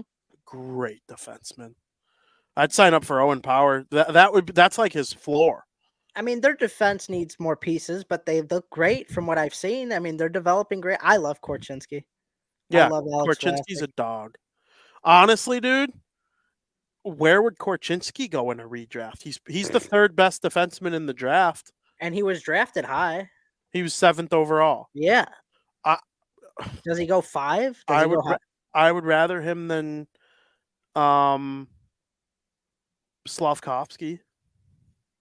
Yeah, right now. I would rather him than Shane Wright. He's been so good. I know you don't probably want to admit that yet. You were a Shane Wright guy. I like Shane Wright too, but I think I would take Korchinski. And then think it's going to turn out to be a huge success. Yeah, and then out of Nemec, Jiricek, and Korchinski, it'll be fun to rank them, as the top defenseman in the draft from 2022. Which if all three of them turn out to be like stud muffin defensemen, like just true number 1 or number 2 guys, then we're going to look back at the people who tried to tell us that 2022 draft was nasty and laugh at all of them. Oh, yeah. Just because there's no generational talent going first overall doesn't mean that, you're not going to get good players that go in the top 10. Right. So, I don't know. Because next year, Macklin Celebrini is going to get a lot of, praise, and so is this Yzerman kid. BU played against the development program team last week, and the development program beat BU 8-1. And Yzerman, who's a BU commit for next year, lit it up. That's good. It is good. I don't know much about him yet. Yeah, he'll be number 2. He'll never be a teammate with Celebrini at college, I don't think. I think Celebrini will play in the NHL next year. Yzerman probably can't. He's committed to BU. I don't know how breaking those contracts work, but yeah, really cool stuff. Good for the Blackhawks. I'm excited to see how Rockford starts doing. When does the AHL kick off? It's got to be soon. Very soon. Yeah, I don't know the exact date, but it's very soon. I'm gonna go see Comesso make a start. Probably if I get wind and I'm free that he's making a start against the Wolves at Allstate Arena, I'll go. I want to see Comesso play a game in person. Do it. But yeah, Frank, it's fun talking about the Hawks. We're going to be talking about the Hawks all season long. Period 1 was 1 hour and 9 minutes, and that's long for a period on this show. So we're going to move on to just basically more hockey talk in period number 2. Welcome to period 2. Holy crap. It took us long to get here. Frank, I touched on it. The Pittsburgh Penguins are off to a good start. What's your take? The Pittsburgh Penguins are off to a good start. They've looked good in every game that they played so far, including the one that they lost to the Hawks. They opened up the season 2-1. Does God hate them when they play the Hawks? They're still probably having nightmares about that game. Letting that game slip away from them. And the Buddy fucking Robinson game. I know. I think the Hawks, they just own. They're so deep in their heads. Yeah, it doesn't matter who's better. The Pens are better than the Hawks. Sorry. Didn't they beat them in the outdoor game too? And that was like one of their first outdoor wins, right? They were like, I think it was their only out. I think the Taves and Kane era team went 1-5. And they beat the Penguins. Did they win a different one? They lost to the Wild. They lost to the Blues, the Capitals, the Red Wings, the Bruins, the Red Wings. Yeah. I feel like there's one we're missing that they won. Well, I know they have the most outdoor games, so there might be another one. People who hated that run of them getting outdoor games are about to be nice and pissed off over the next handful of years. Give me a Devils Blackhawks Stadium series. It could happen. It could happen. The league loves marketing Jack Hughes just as much as they love marketing Bedard. That'd be great. New Jersey versus Chicago. The Hawks own the Penguins. That's just what it is. It's just what it is. I mean, it's called a spade, right? Malkin, Crosby, and Letang have played great. They've combined for 13 points through 3 games. Gensel has 6 points. Newly acquired Riley Smith has 3 points. The offense has been clicking. Jari is having a way better start to this year than he had last year. And that's going to be key for the remainder of the year, especially since everyone's been contributing so much in this early portion of the season. You have to continue to give Jari goal support, and he'll be the goalie that, carries you into the playoffs. They benefit now going forward to a very easy October schedule. 6 of their next 8 games come against teams that didn't make the playoffs last year, like the Ducks, the Sharks. So what? So be it. So they got a fairly easy schedule coming up within their next 8 games. This is a really good opportunity to clamp down and march forward in the Metropolitan Division. They're here to prove me wrong because I still don't have them as a playoff team. So prove me wrong, Pittsburgh Penguins. This is your chance. They're off to a good start. Sydney and Gino. Yep. As long as they drive the bus, the team could go. I like Gensel. We'll see if Erik Karlsson's able to really start lighting it up. The Metropolitan Division, it has good teams in it. The Penguins are one of them. Whether they make the playoffs or not, they're going to, believe that they're a highly skilled team because they are. And the fact that Sydney and Gino are already off to, a heavy producing start, I think is a good sign of what's to come for this team.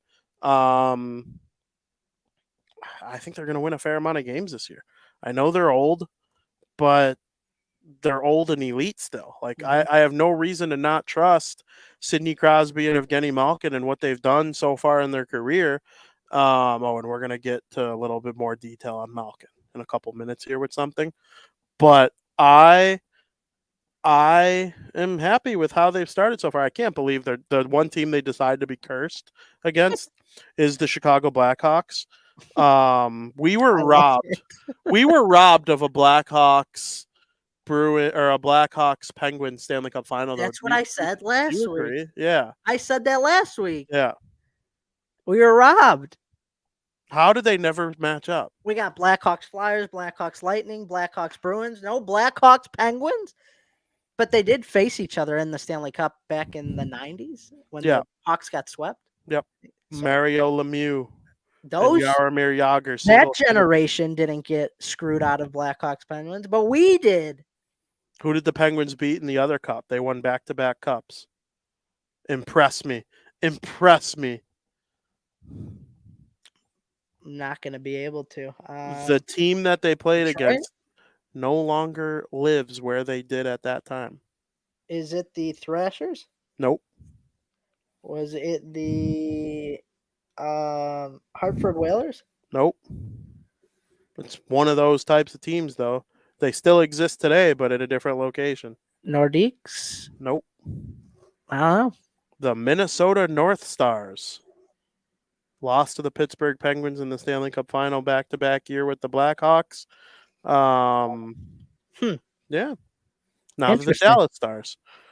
That reminds me of something, Frank. Little off-topic question here. Okay.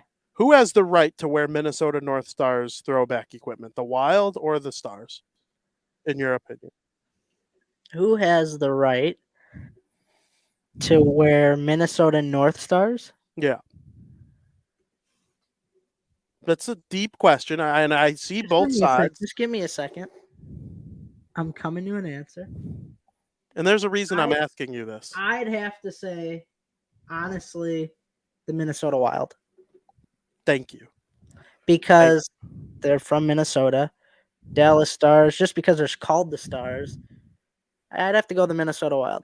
I agree with you, and here's why. The people that cheered for the Minnesota North Stars are still in Minnesota. Mm-hmm. They moved to Dallas. Those people don't care about the North Stars. Yeah, I mean, really jerseys and merch. That's for the fans for the most part, right? Like we buy the merch.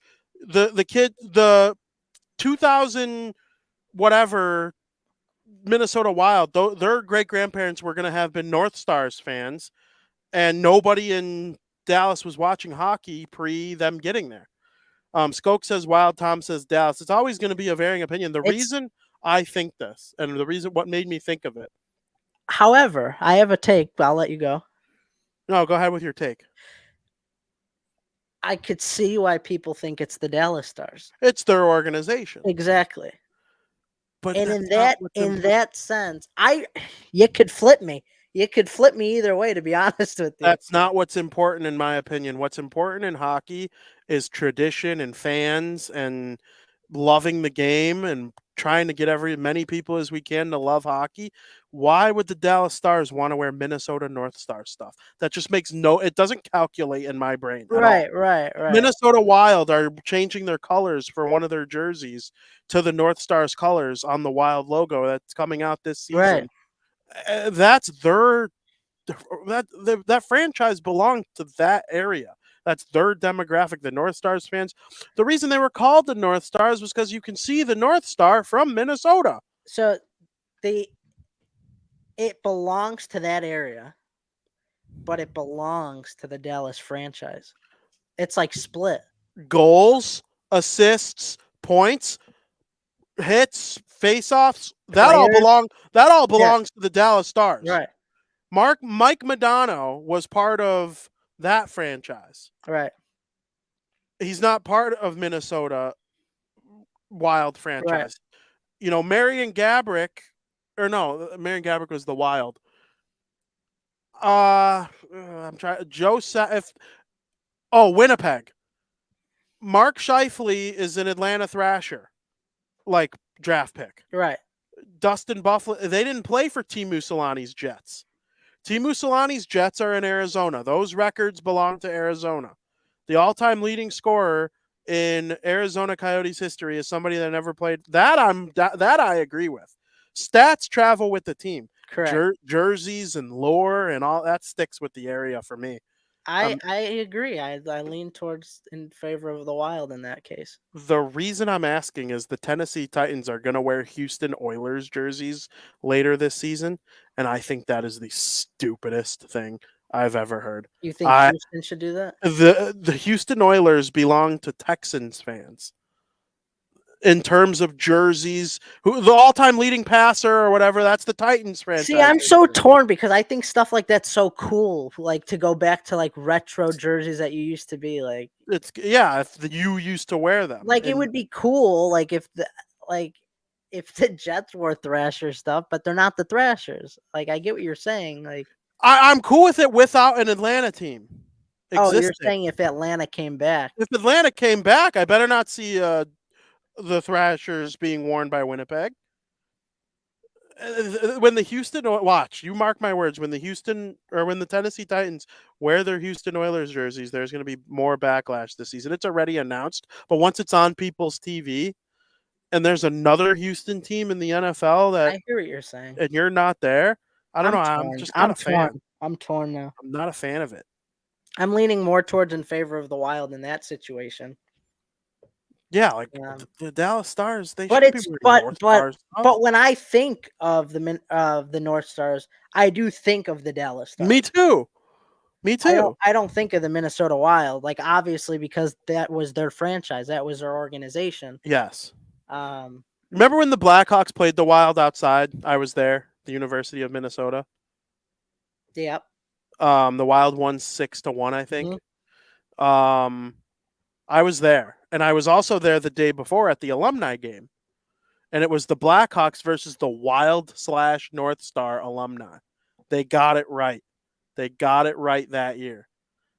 I think in that situation, too, you can honor it. You're honoring Minnesota hockey. This is a tough conversation. If you're honoring Minnesota hockey, you have to include the North Stars and the Wild. You'll never get everybody to agree to No, one I know. But if you're honoring Houston NFL football, you had the Oilers, now you get the Texans.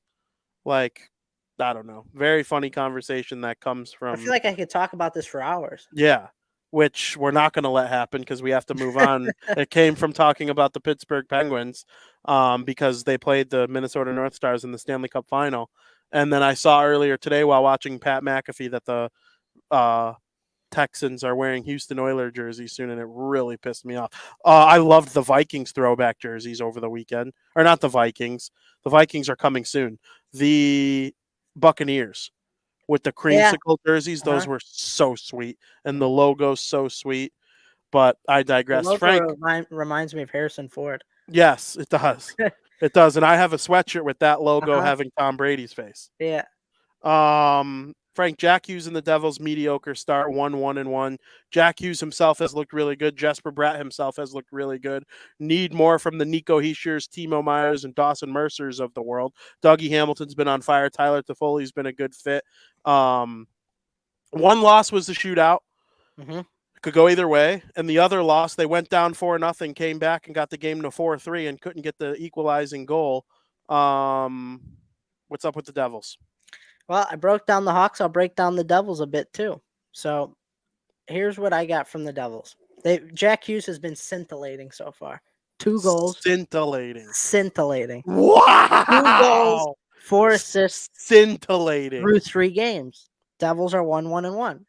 And their problem hasn't been with scoring, but rather the slow starts that hurt them the most, especially that game against the Florida Panthers. Devils need to find ways to get on the scoreboard early and limit the amount of time they are trailing in the games.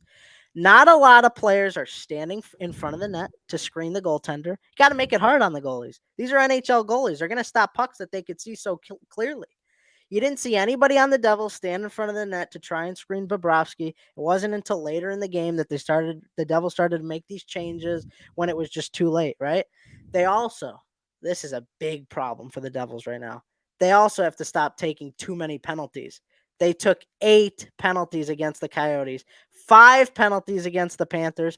Both games they lost by 1 goal. The game-winning goal for the Panthers ended up being a power play goal scored by Reinhart. The game-tying goal for the Arizona Coyotes was a power play goal by Nick Schmaltz late in the 3rd period against the Coyotes. It was their 2nd power play goal of the game. You can't take 8 penalties a game. That's being shorthanded 30% of the game. Imagine being shorthanded 30% of an entire NHL game. You can't even take 5 penalties per game because you're shorthanded 15% of the game. You can't expect to win if you don't have the right number of guys out there on the ice. They need to be more disciplined going forward, and I think that's the biggest area they need to clean up right now. Absolutely. Quick Google definition of the word scintillating, spelled scintillating, sparkling or shining brightly. That is the way Frank Mueller describes Jack Hughes' game so far. He's an absolute freaking beast. Love watching Jack Hughes. They gave up a power play goal to Detroit, too, the game they won. Alex DeBrincat on the power play. So, yeah, they got to stop taking penalties. They got to have better starts. I think the 3rd period of this last game is definitely more of what the Devils actually are. I'm not even a little bit worried at a 1-1-1 start. When they do play good, they play good and they're dangerous. I kind of expected it. And once they went 7-0-0 in preseason, I'm like, the first week of the season's going to suck. Because, like, you just don't dominate like that in the regular season. Like, they barely trailed in preseason, right? Mm-hmm. Like, they just mostly won every game they played and with relative ease. Even the games, like, their B team beat the Rangers A+ team. So, you know, it's just not like that in the regular season. I had a feeling there'd be a little bit of a slow start. Yep. A bunch of days off here in a row now. They don't play. They could use it, honestly. Yeah, they could absolutely use it. They got a couple games in a row against teams they should beat. They should beat the Islanders on Friday. Mm-hmm. They should be able to beat the Canadiens on Tuesday. Then you have Washington and then the Sabres. And then back-to-back against the Wild to kick off November. I think you should be able to take care of a lot of these teams. The Wild are probably their hardest opponent over the next handful of games. They play them back-to-back. Sabres will be tough. The Sabres will be tough, no doubt. They got the Blues on November 3rd, the Blackhawks on November 5th, and then it's the big showdown with the Colorado Avalanche. So, you know, they have a chance here to put some points in the bank. They need to play like they did in the 3rd period. Jack Hughes could legit, like, he's 2nd in the league in scoring right now. he could be the 110, 120 point guy that we've always wanted him to be. He is just sensational. He's got the most points through 3 games in Devils history. Just an absolute superstar. I love watching him play. That's really all my analysis on the Devils right now is like, don't panic.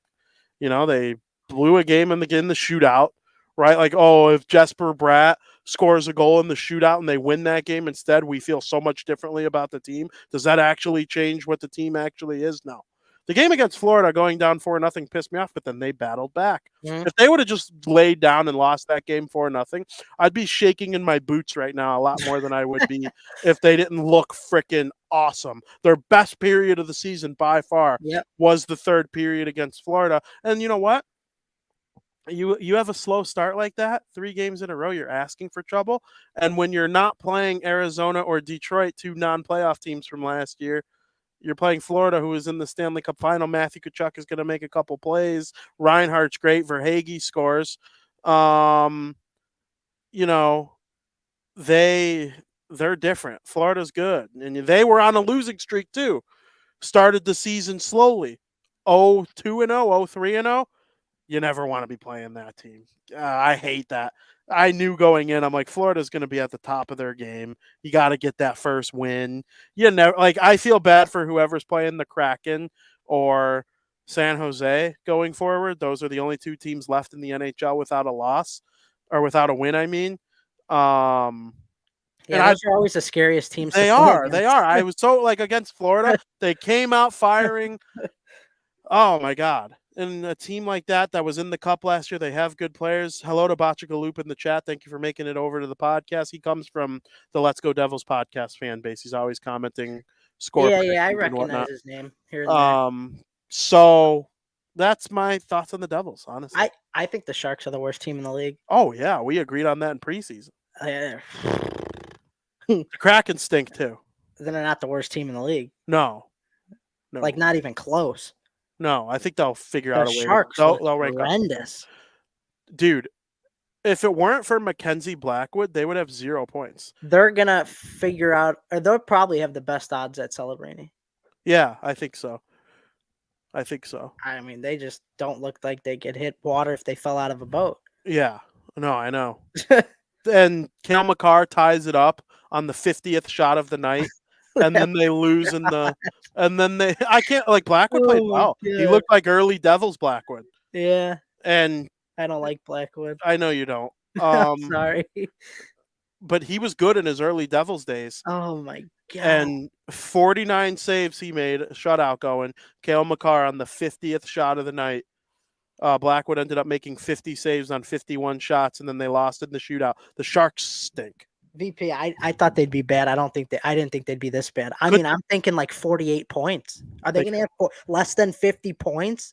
If they trade horrendous. If they trade Couture and Hurdle, it's absolutely possible. What about Kevin LeBanc? I think a team would be interested in Kevin LeBanc.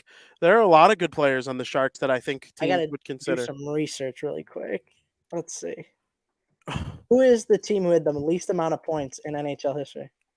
Colorado had 48 the year the Devils took Heischer. That was the worst team I've seen. Oh, well, I mean, they won't be this bad, but...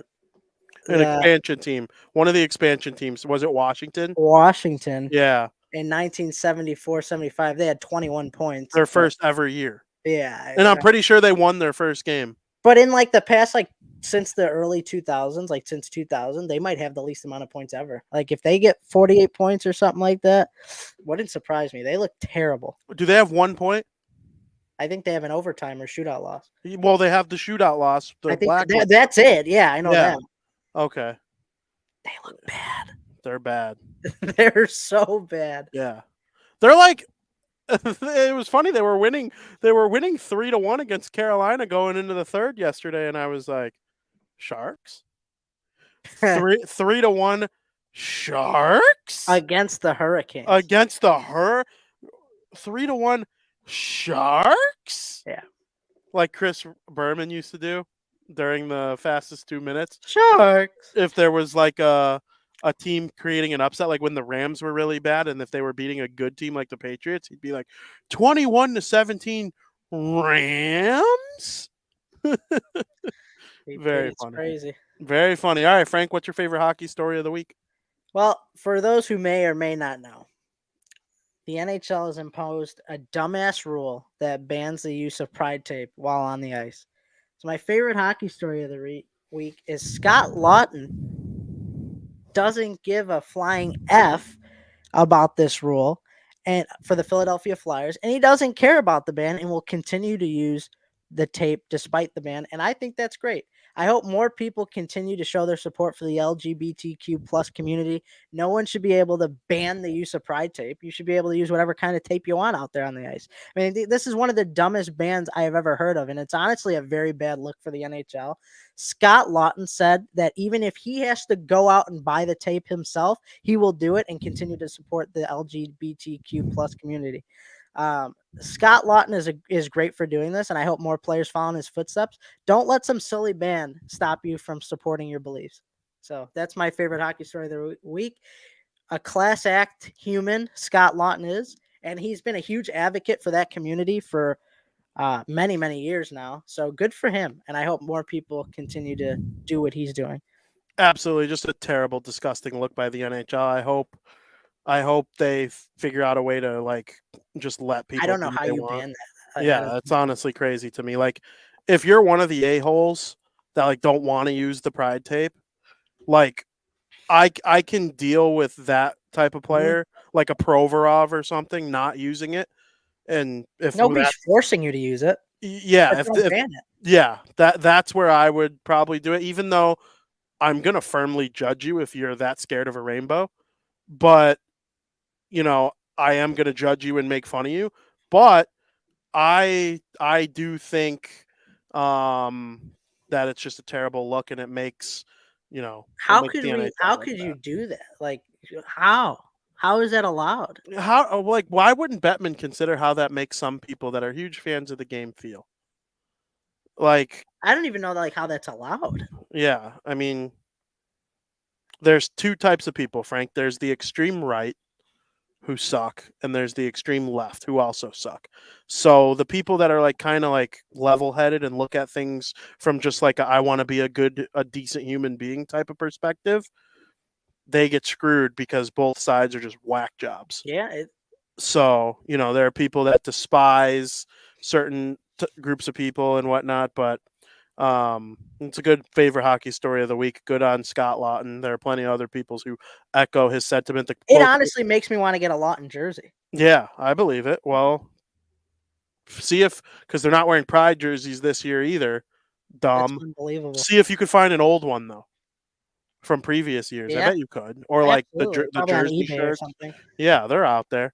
Mine isn't going to top yours in terms of importance, but my favorite hockey story is fun. College hockey has started, and I don't know if people watching can see when I show it on the screen. I probably should have sent it to you so you could have it ready, but is it easy to get to? I could pull up a link. Yeah, why don't you just pull up a link really quick?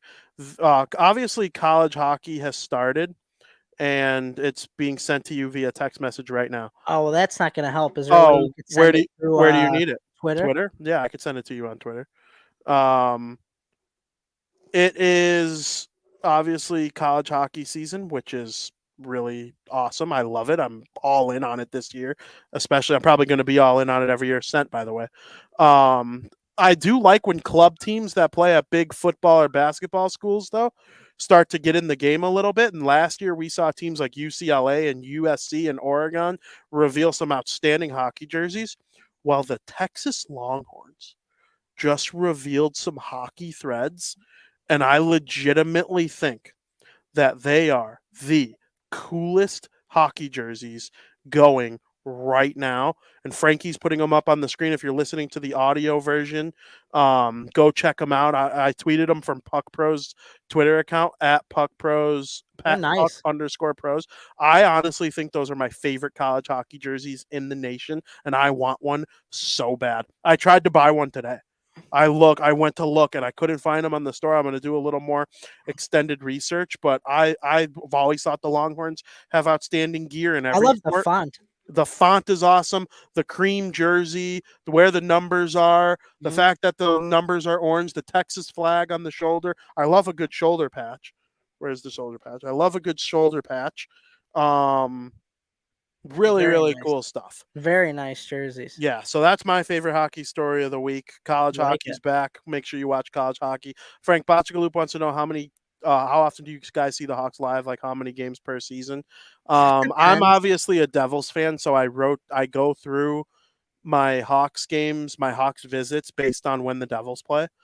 I have to do pregame before every Devils game. I have 2 days off as of right now on the Devils pregame. I won't be on the show on October 24th or November 5th. The reason I'm not going to be on October 24th is because I'm going to be seeing the Blackhawks play the Bruins.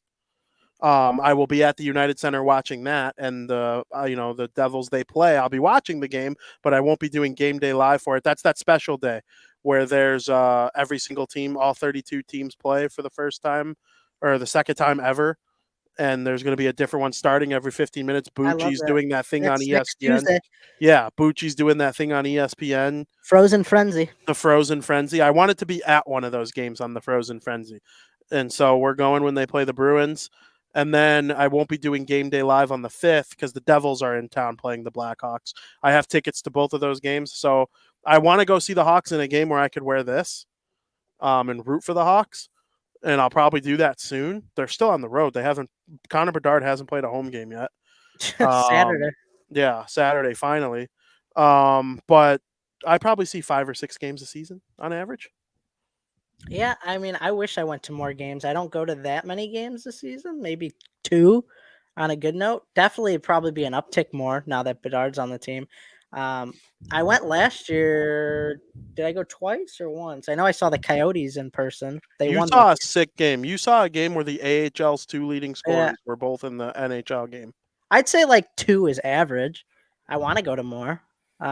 And now I have a reason to go to more. Yeah, I want to go to one with you. I've never been to a Hawks game with you. Really? Have I? I don't think I have. I don't know, but I was writing. I like to think of like all the teams I've seen live against the Hawks. Uh-huh. I've seen the Lightning twice. I've seen the Predators. I've seen the Blues. I've seen the Coyotes. I've seen the Ducks. I don't know. That could be it, but I feel like I'm missing somebody. Lightning twice, Predators, Ducks. Oh, I've seen the Wild. Did I say the Wild? I've seen the Wild. So I've seen like 7 or 8 different teams. Interesting. I haven't seen every team in the league. I have all the teams written down here for a project I'm working on for Puck Pros. Mm-hmm. I've seen the Kings. I've never seen the Ducks. I've never seen the Sharks. I've never seen Vegas. I've seen Calgary. I saw Calgary play Detroit in Detroit. I've not seen Edmonton. I've seen Vancouver. I've never seen Seattle. I've seen Chicago, Minnesota, Nashville, Colorado, Dallas, Winnipeg, St. Louis, and Arizona. No, I've never seen Arizona. So I've seen every team in the Central except Arizona. That was a fun game too against the Coyotes that we went to. That was that game. Yeah, the video game day. That was the game that they had that where I saw whatever you said. The AHL's 2 leading scorers. Yeah. Devils, Islanders, Rangers. I have seen the Flyers. I've seen Pittsburgh, Washington. Never seen Carolina, and I've never seen Columbus.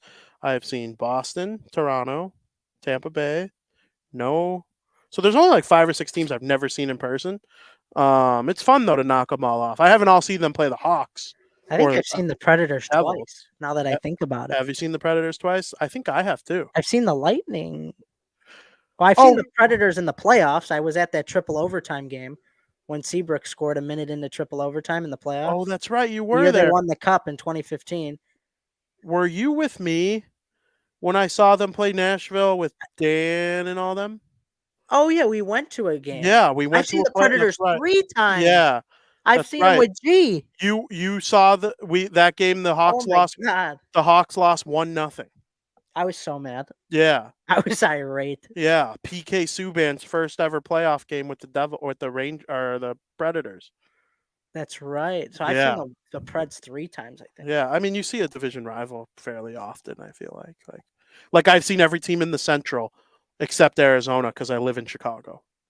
I haven't seen the Stars or have I seen Colorado? I don't think I've seen Colorado. I don't know. It's hard to.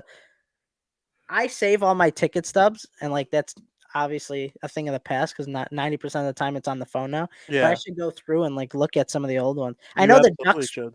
the Ducks were my second ever Hawks game. Really? They won Who was your 4-3. first? The Blues. Oh, yeah. The Stars were my first Blackhawks game. That's a good game to go to. Yeah, Louis Erickson, Back then, Yager. they had a good core. Yeah. The Stars were interesting back then. Jamal Mayers got in a fight. I'm trying to think of who he fought, though. Was it Gavrikov? No. I don't remember who Jamal Mayers fought. But he got in a fight in that game. Seabrook scored a goal. Yeah, and I've seen Colorado. I was at that game where the Hawks were losing 2-1 with 3 minutes left. And Taves and Carcillo scored a goal in 1 minute and 13 seconds, and the Hawks won 3-2 in regulation. Didn't you see the Leafs? Oh, I've seen the Leafs. I make it a point to go in their one visit to Chicago every year. I didn't go see the Leafs last year, though. But yeah, the Leafs have been one of those teams that I like scout the schedule, and like them, the Penguins, the Devils, the Bruins. I scout those games, and Lightning were fun too. Yeah, like the Lightning. I've seen the Lightning. I saw the Lightning from the glass. That's cool. That's really cool. That's the game I sat on the glass, was against the Lightning. I sat right next to Anders Lindback, the backup goalie for. I remember him. It was the year Ben Bishop kind of took over as the starter. Martin St. Louis, Stamkos. Do you remember Yori Laterra? Yep. No, he was on the Blues. I'm thinking of somebody else. There was another Lightning player that we really liked back then. Oh, Valtteri Filppula. He was on the Lightning. Hawks Detroit for Skokes. I'm sure that was exciting. Yeah. Have you ever seen the Hawks play Detroit? No. I haven't either. I've seen Detroit, but every time I've seen Detroit twice, and they were both in Detroit. They played the Leafs one of the times and Calgary the other. It's like sometimes my memories run together. Like I think I've seen them, and then I don't. Yeah, for sure. I've heard Detroit sucks against not Detroit. Oh, I'm which sure. Is very funny. Oh, all right, Frank. It's time for the moment of truth. We're going to talk about that bullshit ESPN. I'll pull up the list for people to see. Pull up the list because that way I don't know why you're so mad about it. I was like, what could he be mad about? The worst list of all time. Why? This list absolutely stinks. I understand certain points, but why are you so mad? I'm going to point out why. You're gonna think this list stinks by the right time I'm list? done with you. Yeah. Oh yeah, that's it. We'll go down to. I mean, okay.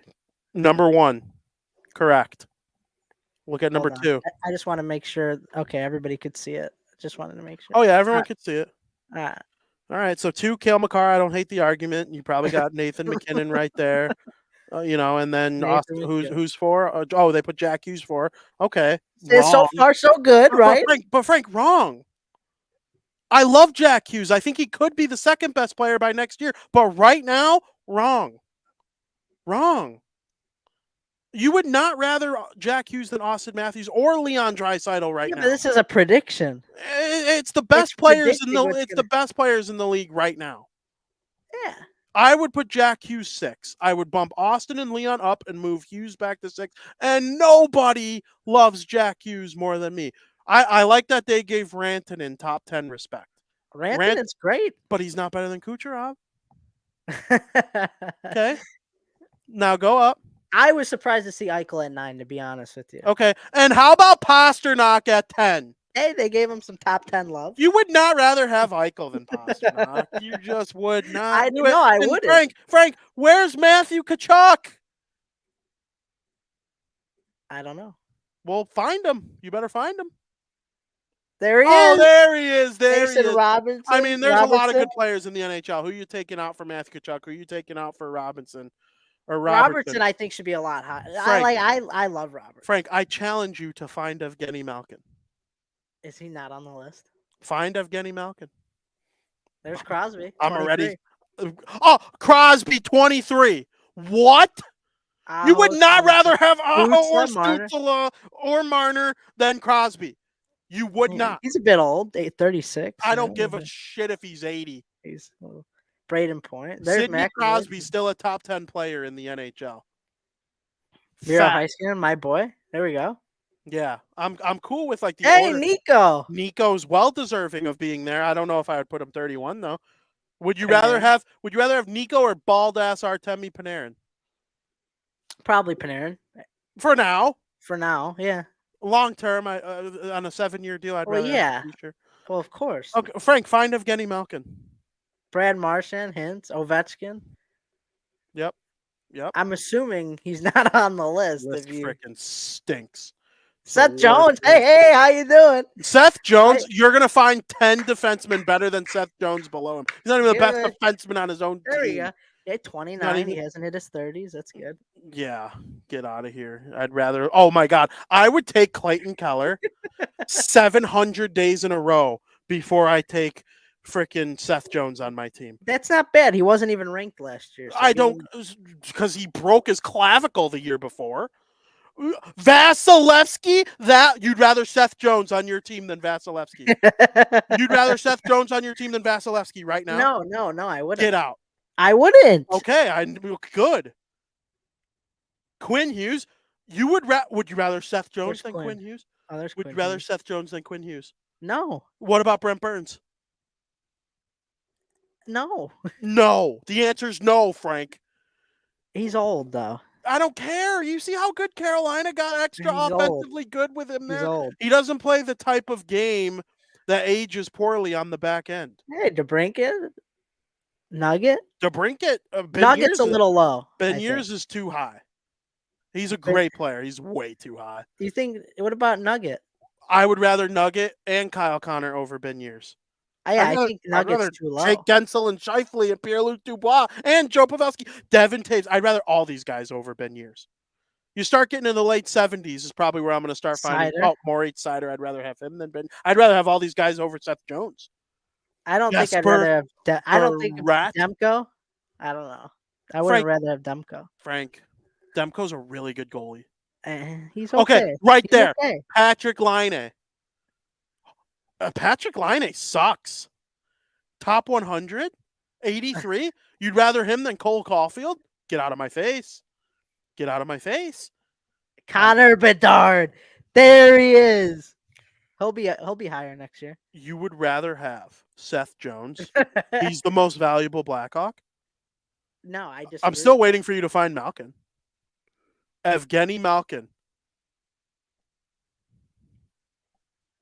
All these players who you would rather have Seth Jones than in the top 100, and Evgeny Malkin is nowhere to be found. He's not on the list at all. They'd rather have Brandon Montour on their team than Evgeny Malkin. Bedard, I'll take an argument for Bedard if you'd rather have him on your team for various different reasons. This is a prediction. This is not who I would rather have on my team. This is not. This is the top 100 players in the league. Top 100 player predictions. Okay. Even still, Frank. For this season. For this season. Okay. Coming into the year, you would predict that Seth Jones is more valuable. Yeah. How about Patrick Laine? How about Montour? I don't agree with You're predicting this list. No, it's not that you don't agree with it. No list is perfect. We would each carve a completely different top 100 list, but I probably wouldn't call your list a complete and utter dog pile of shit. That's what this list is. Whoever composed this list from a group of people. Who wrote the list? ESPN staff. They don't even tell you. No, they don't tell you because like 5 different people write a list of their top 100 and then they average it. Bucci's not one of the people. How in the world Evgeny Malkin? I don't think people realize what Evgeny Malkin is. Hey, Devils had 6 players in the top 100, though. The Devils are really good. Timo Meier, Nico Hischier, Jesper Bratt, Dougie Hamilton, Jack Hughes, they all deserve to be on this list. Owen Power didn't get a lot of respect either. But. The only Devil I would rather have than Evgeny Malkin right now is Jack Hughes. Evgeny Malkin, the pedigree that he brings, the experience that he brings, the production offensively that he brings, he's a top 20 player ever. He is a first ballot Hall of Famer. I hear you. He is legitimately one of the greatest hockey players of all time. You can argue he's top 10 all time. And he played on the same team as Sidney Crosby, so that always put him in the shadows a little bit. He was always the second best player in the league, but he's also the second best player on his team. I hear you. Malkin, oh my God, Sidney got hurt and he won 2 straight Hart trophies. Or 1 Hart trophy. Malkin, the fact that Listen, Line VP, I hear you. You'd rather Ryan O'Reilly at 32 years old I would not. than this version of Malkin. What about Hertl? What has Hertl done to be on any list? I would rather have Malkin 2 years after he retires than Tomas Hertl in his prime. And I love Thomas Hertl. I do. I love all those guys. VP, I don't know. I don't know. Well, you wanted to know what about the list made me so mad. I didn't really. I waited to look over it extensively with you. I just kind of skimmed through it. The It top didn't 10, look bad. The top 10, top 15 can be argued either way. There are probably Devils fans that would call me a traitor for saying I would rather have Draisaitl or Austin Matthews for this one particular season.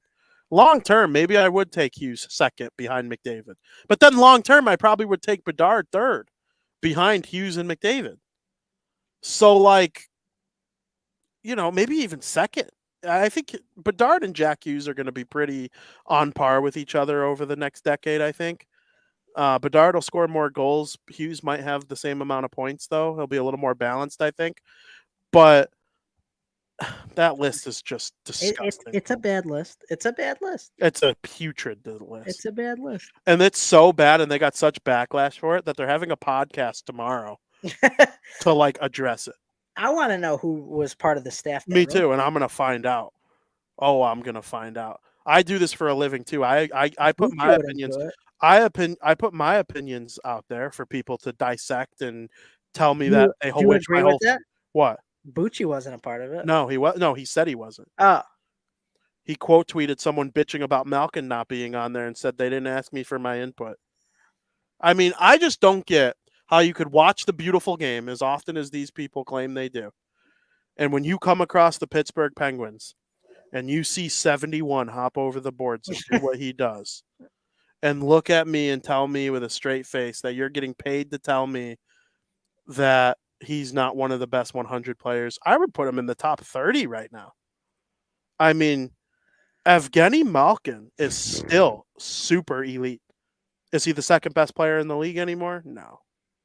Would I rather Jack Hughes over him? Yes. If we're talking players from the Metropolitan Division, players that see Malkin a lot. Yeah. But I mean, honestly, the rest of the list could be perfect, and leaving Malkin off would still make me this mad. You could put Patrick Laine. Malkin had 83.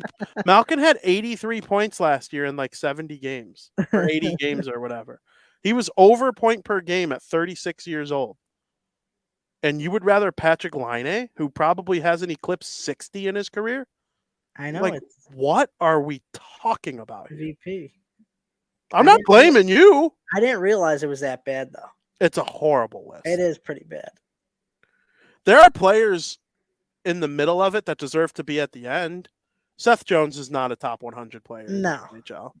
He stinks. Every defenseman below him on that list, I would rather have Letang, John Carlson, Quinn Hughes, Moritz Seider. I mean, there are some Norris Trophy contenders below him. And they have him. Seth Jones, he's been horrible. He needs to get off power play. He needs to get off power play 1.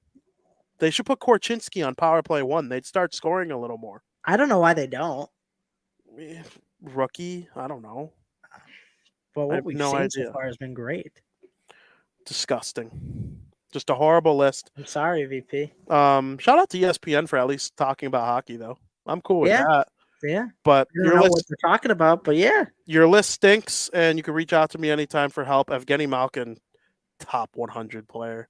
He's a top 20 player all time. Definitely top 50 right now. Give me a break. I'm sorry, VP. Patrick Laine. Penguins trade Malkin for Hertl right now, and they miss the playoffs by 20 points. You keep them, you probably make it.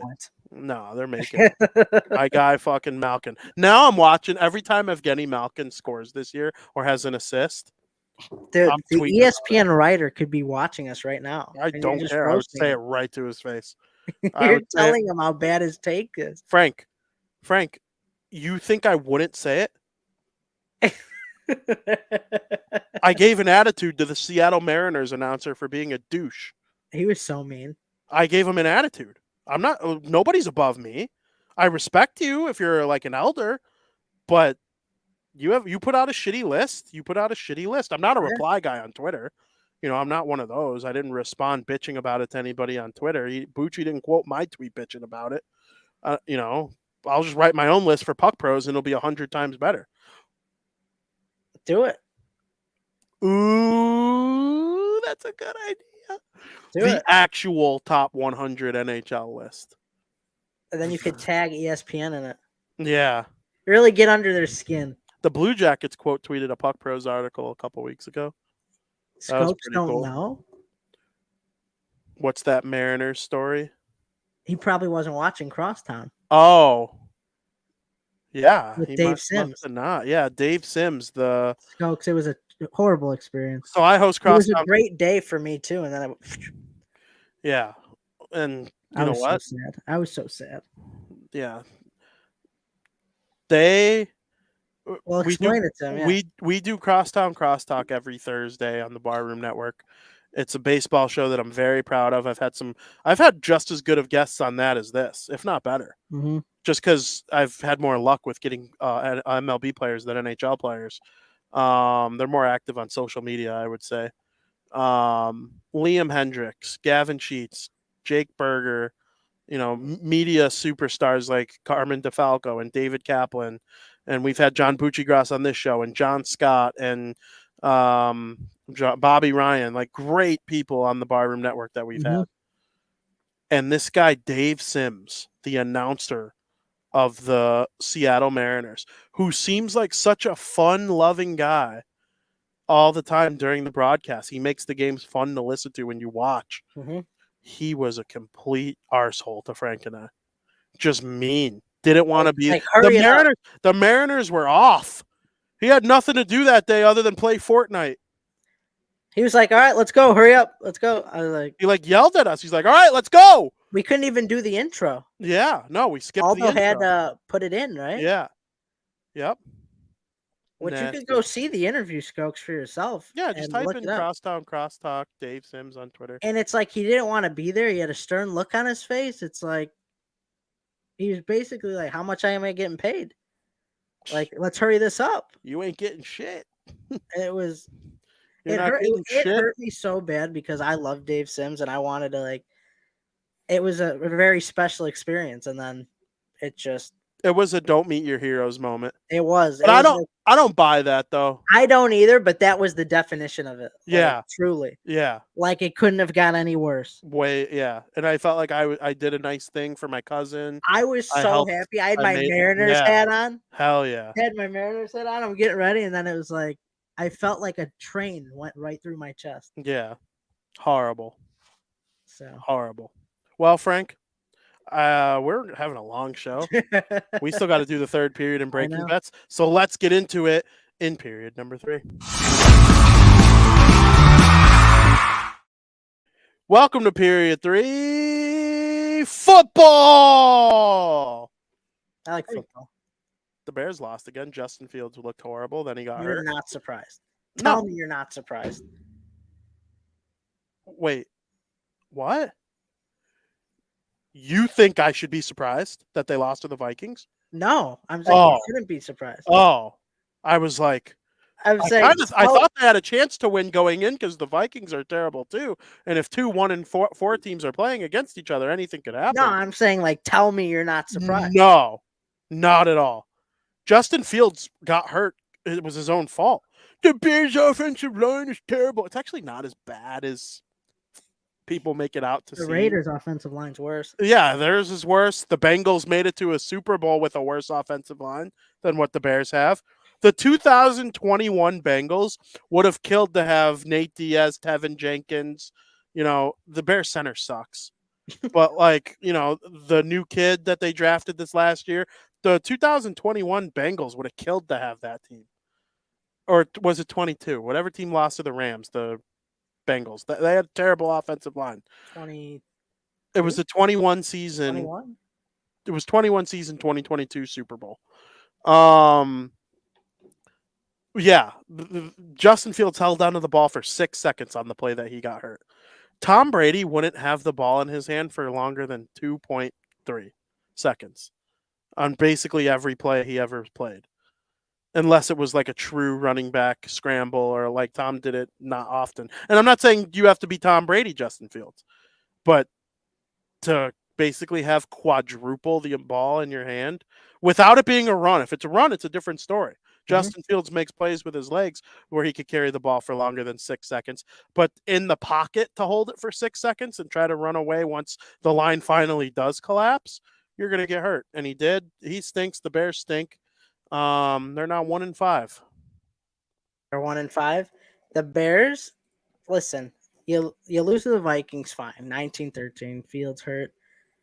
The fun in Chicago is over, VP. We're back to being depressed for the next 12 weeks. And I don't have Tom. Bears signed Trace McSorley to their practice squad. And at this point, I want to see anybody given a chance at quarterback. They got nothing to lose. Hell, put DJ Moore in at quarterback. See how he does. They don't seem to use him on offense as it is. So put him as quarterback. See what he can do. Put Eberflus at quarterback. I don't give a shit. The team doesn't do anything on offense anyway, so whatever. It's just irritating. Bears 1-17. Good for them. I hope they have the number 1 and 2 pick. I kind of hope they have 2 wins because I want them to beat Carolina to further their chances of getting the number 1 pick. Because like if Carolina's 0-10, then like they're pretty much locked in probably at the number 1 pick. If Carolina beats the Bears, now it's like we don't need too many teams getting wins. You know what I mean? Yeah. The Giants are still in contention too. So are the Broncos and Patriots. So I want the Panthers to continue to lose. So if the Bears could beat the Panthers, maybe that's the best case scenario. Yep. In week 10, I think that is. But the Bears and Pats have the same record. So we've been waiting for the Bears and Patriots to have the same record for a long time. It's finally here. Just not the way we were hoping.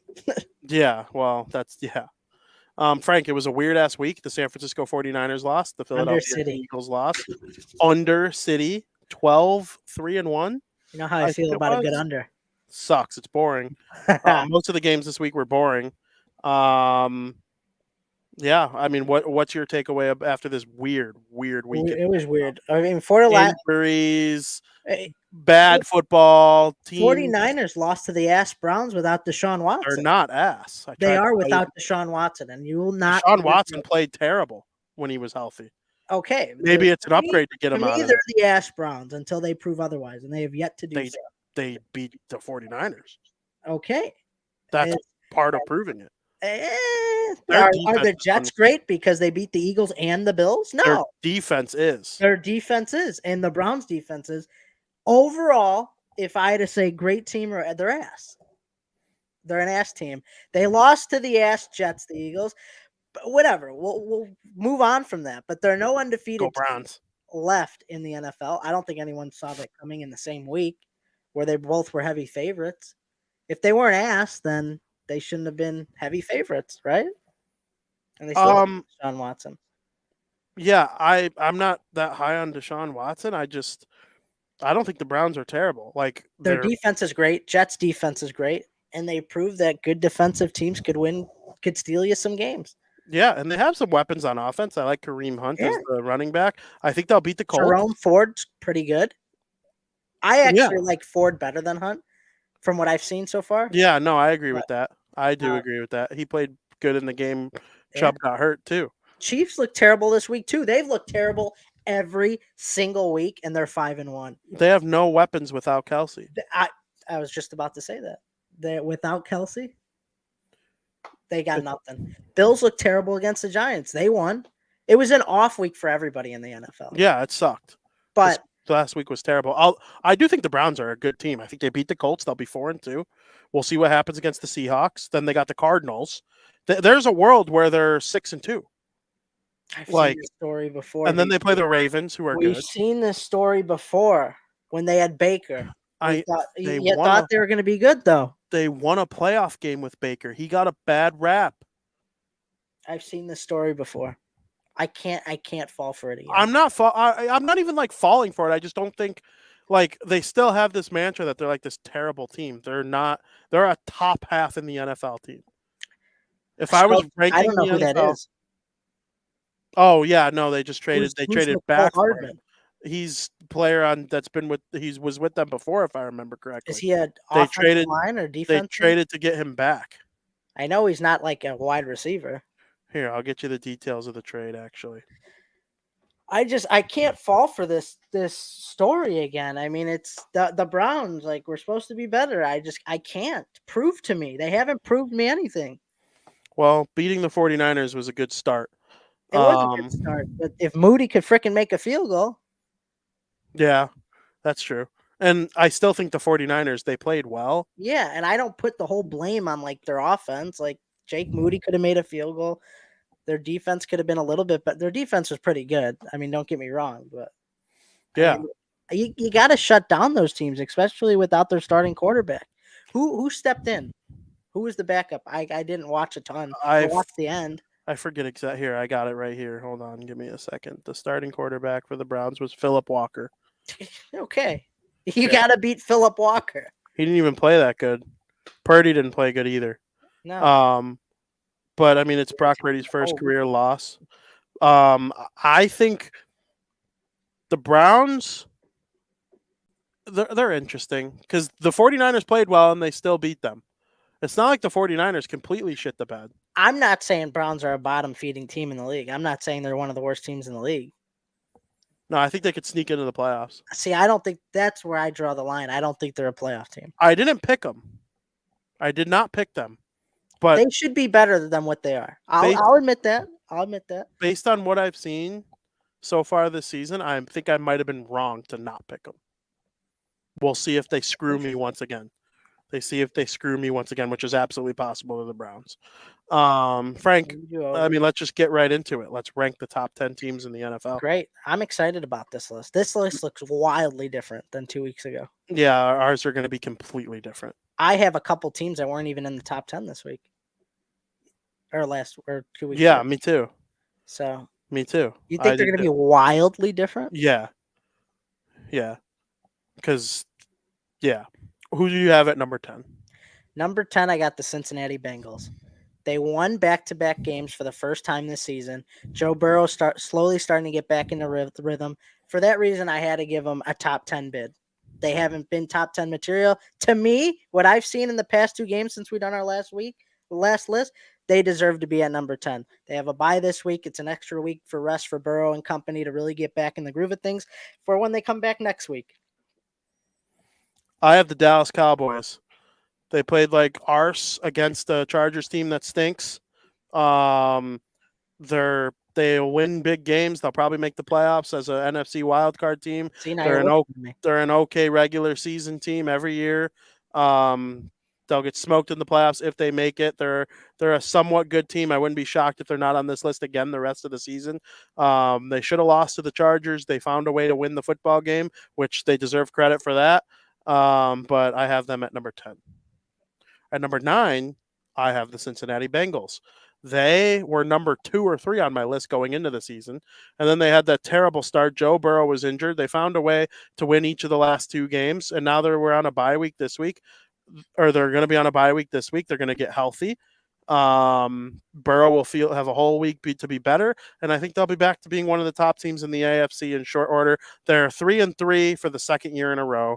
And then last year they won 9 straight. I'm not saying they're going to win 9 straight now, but I do think they are going to play well down the stretch and be a playoff team and a team that nobody wants to play in the playoffs because they have Joe Burrow. As long as Joey Burrow's healthy, they can be one of the best teams in the NFL. I'm not sure they're a Super Bowl team. I don't know how to fix it if they're not, but as of right now, they're a top 10 team in my opinion.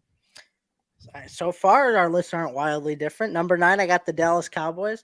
They're only in this spot because 2 weeks ago when we did this, they haven't lost since then, and they looked terrible against the Chargers. Dak Prescott looked terrible, but nonetheless, they ended up getting the win against the Chargers on the road. I'm waiting for them to lose so I could drop them off this list so fast. They're so inconsistent. They never win a big game, and they feed off bottom feeders. Dallas Cowboys at number 9. Number 8, I got the Baltimore Ravens. They've really taken a step back, really, from how they started off the season. But we talk about how good the defense is for the Browns and how good the defense is for the Jets. This Baltimore Ravens defense is very good, and they have a better offense, in my opinion, than those teams.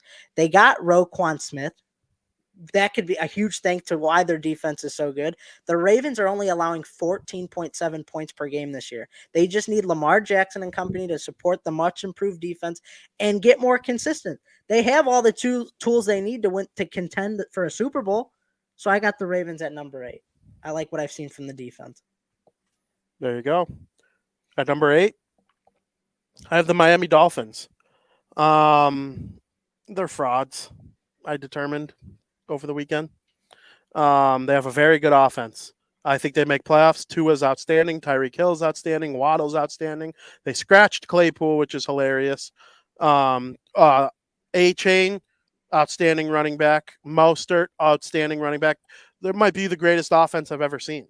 They're going to score a shit ton of points. Their defense is so bad, and it's going to come back to haunt them. Easiest schedule in the NFL up to this point, too. They're 5-1. Their 5 wins are against teams that are a combined 5-25.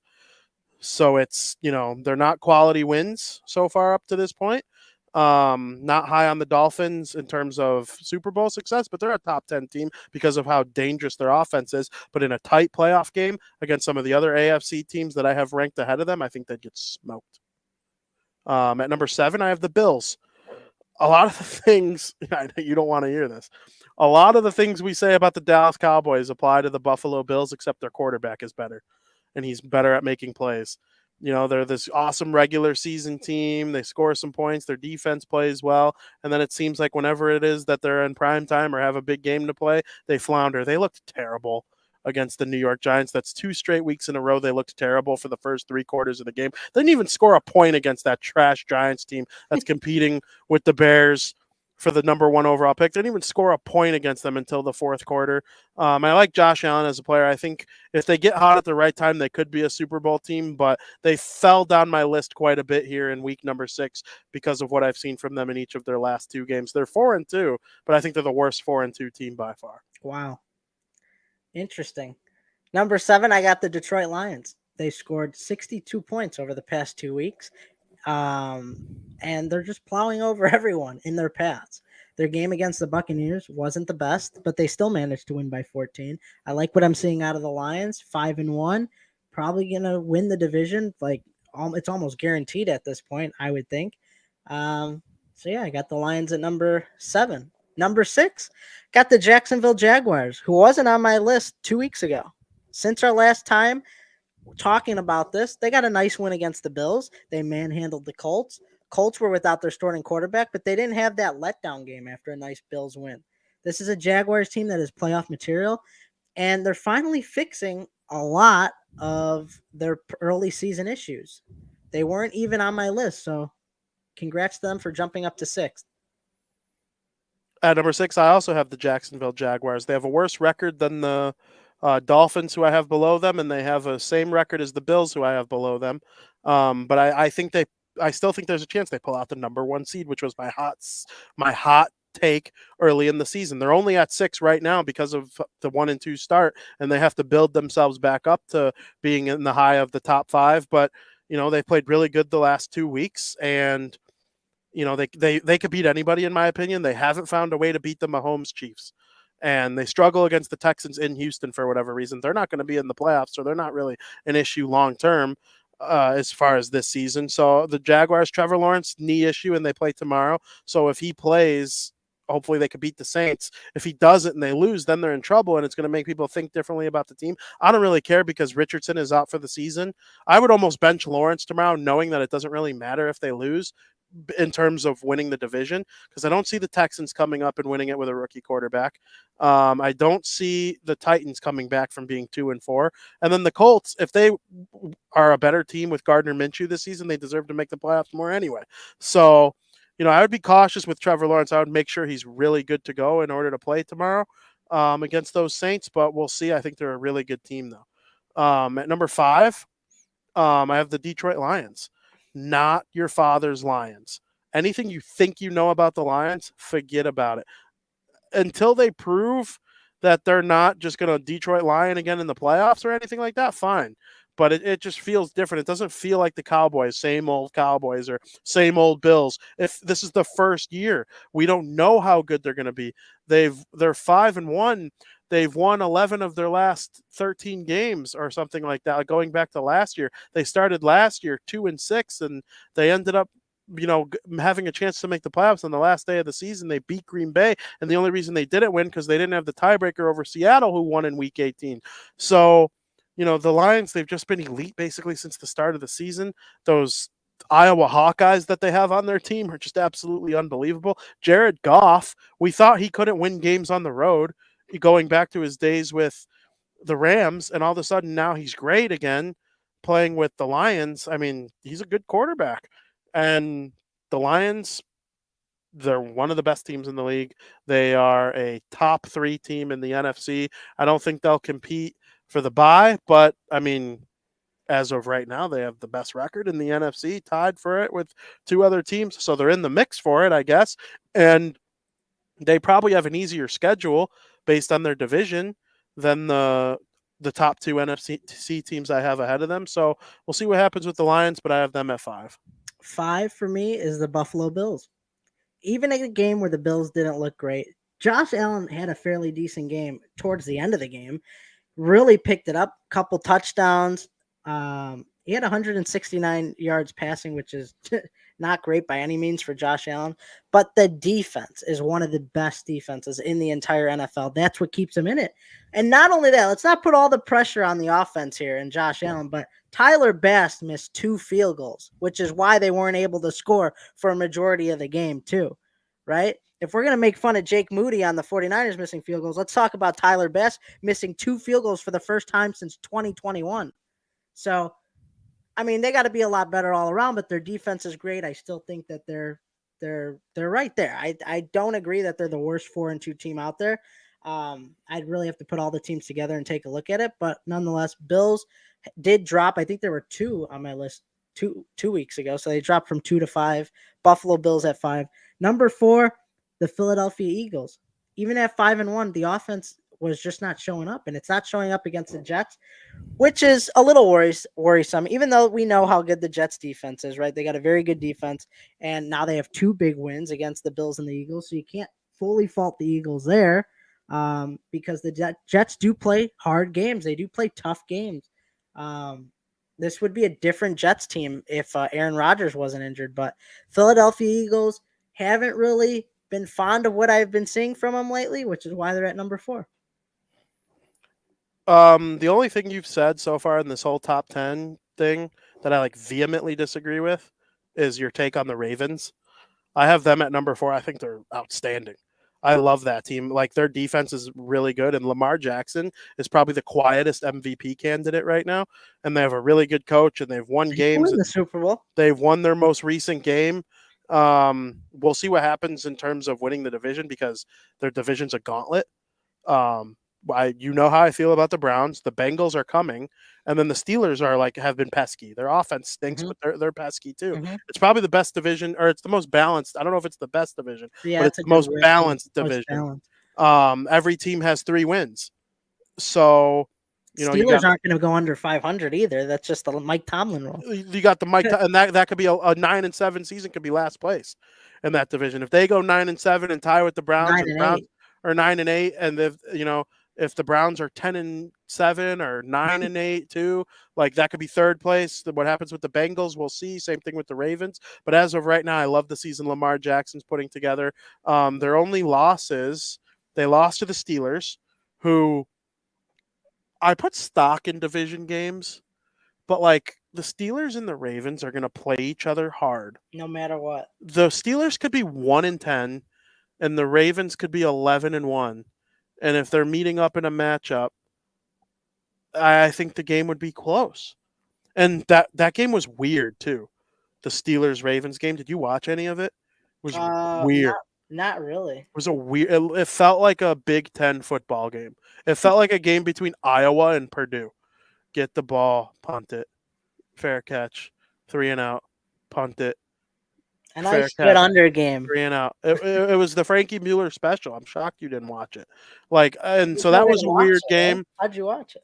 Red zone. Oh. And then they lost to the Colts, and Anthony Richardson's best game as a pro. So they find ways to win a lot. We'll see what happens when it comes to be playoff time. But I got the Baltimore Ravens at 4. I need your 3. Yes, at number 3, I have the Philadelphia Eagles.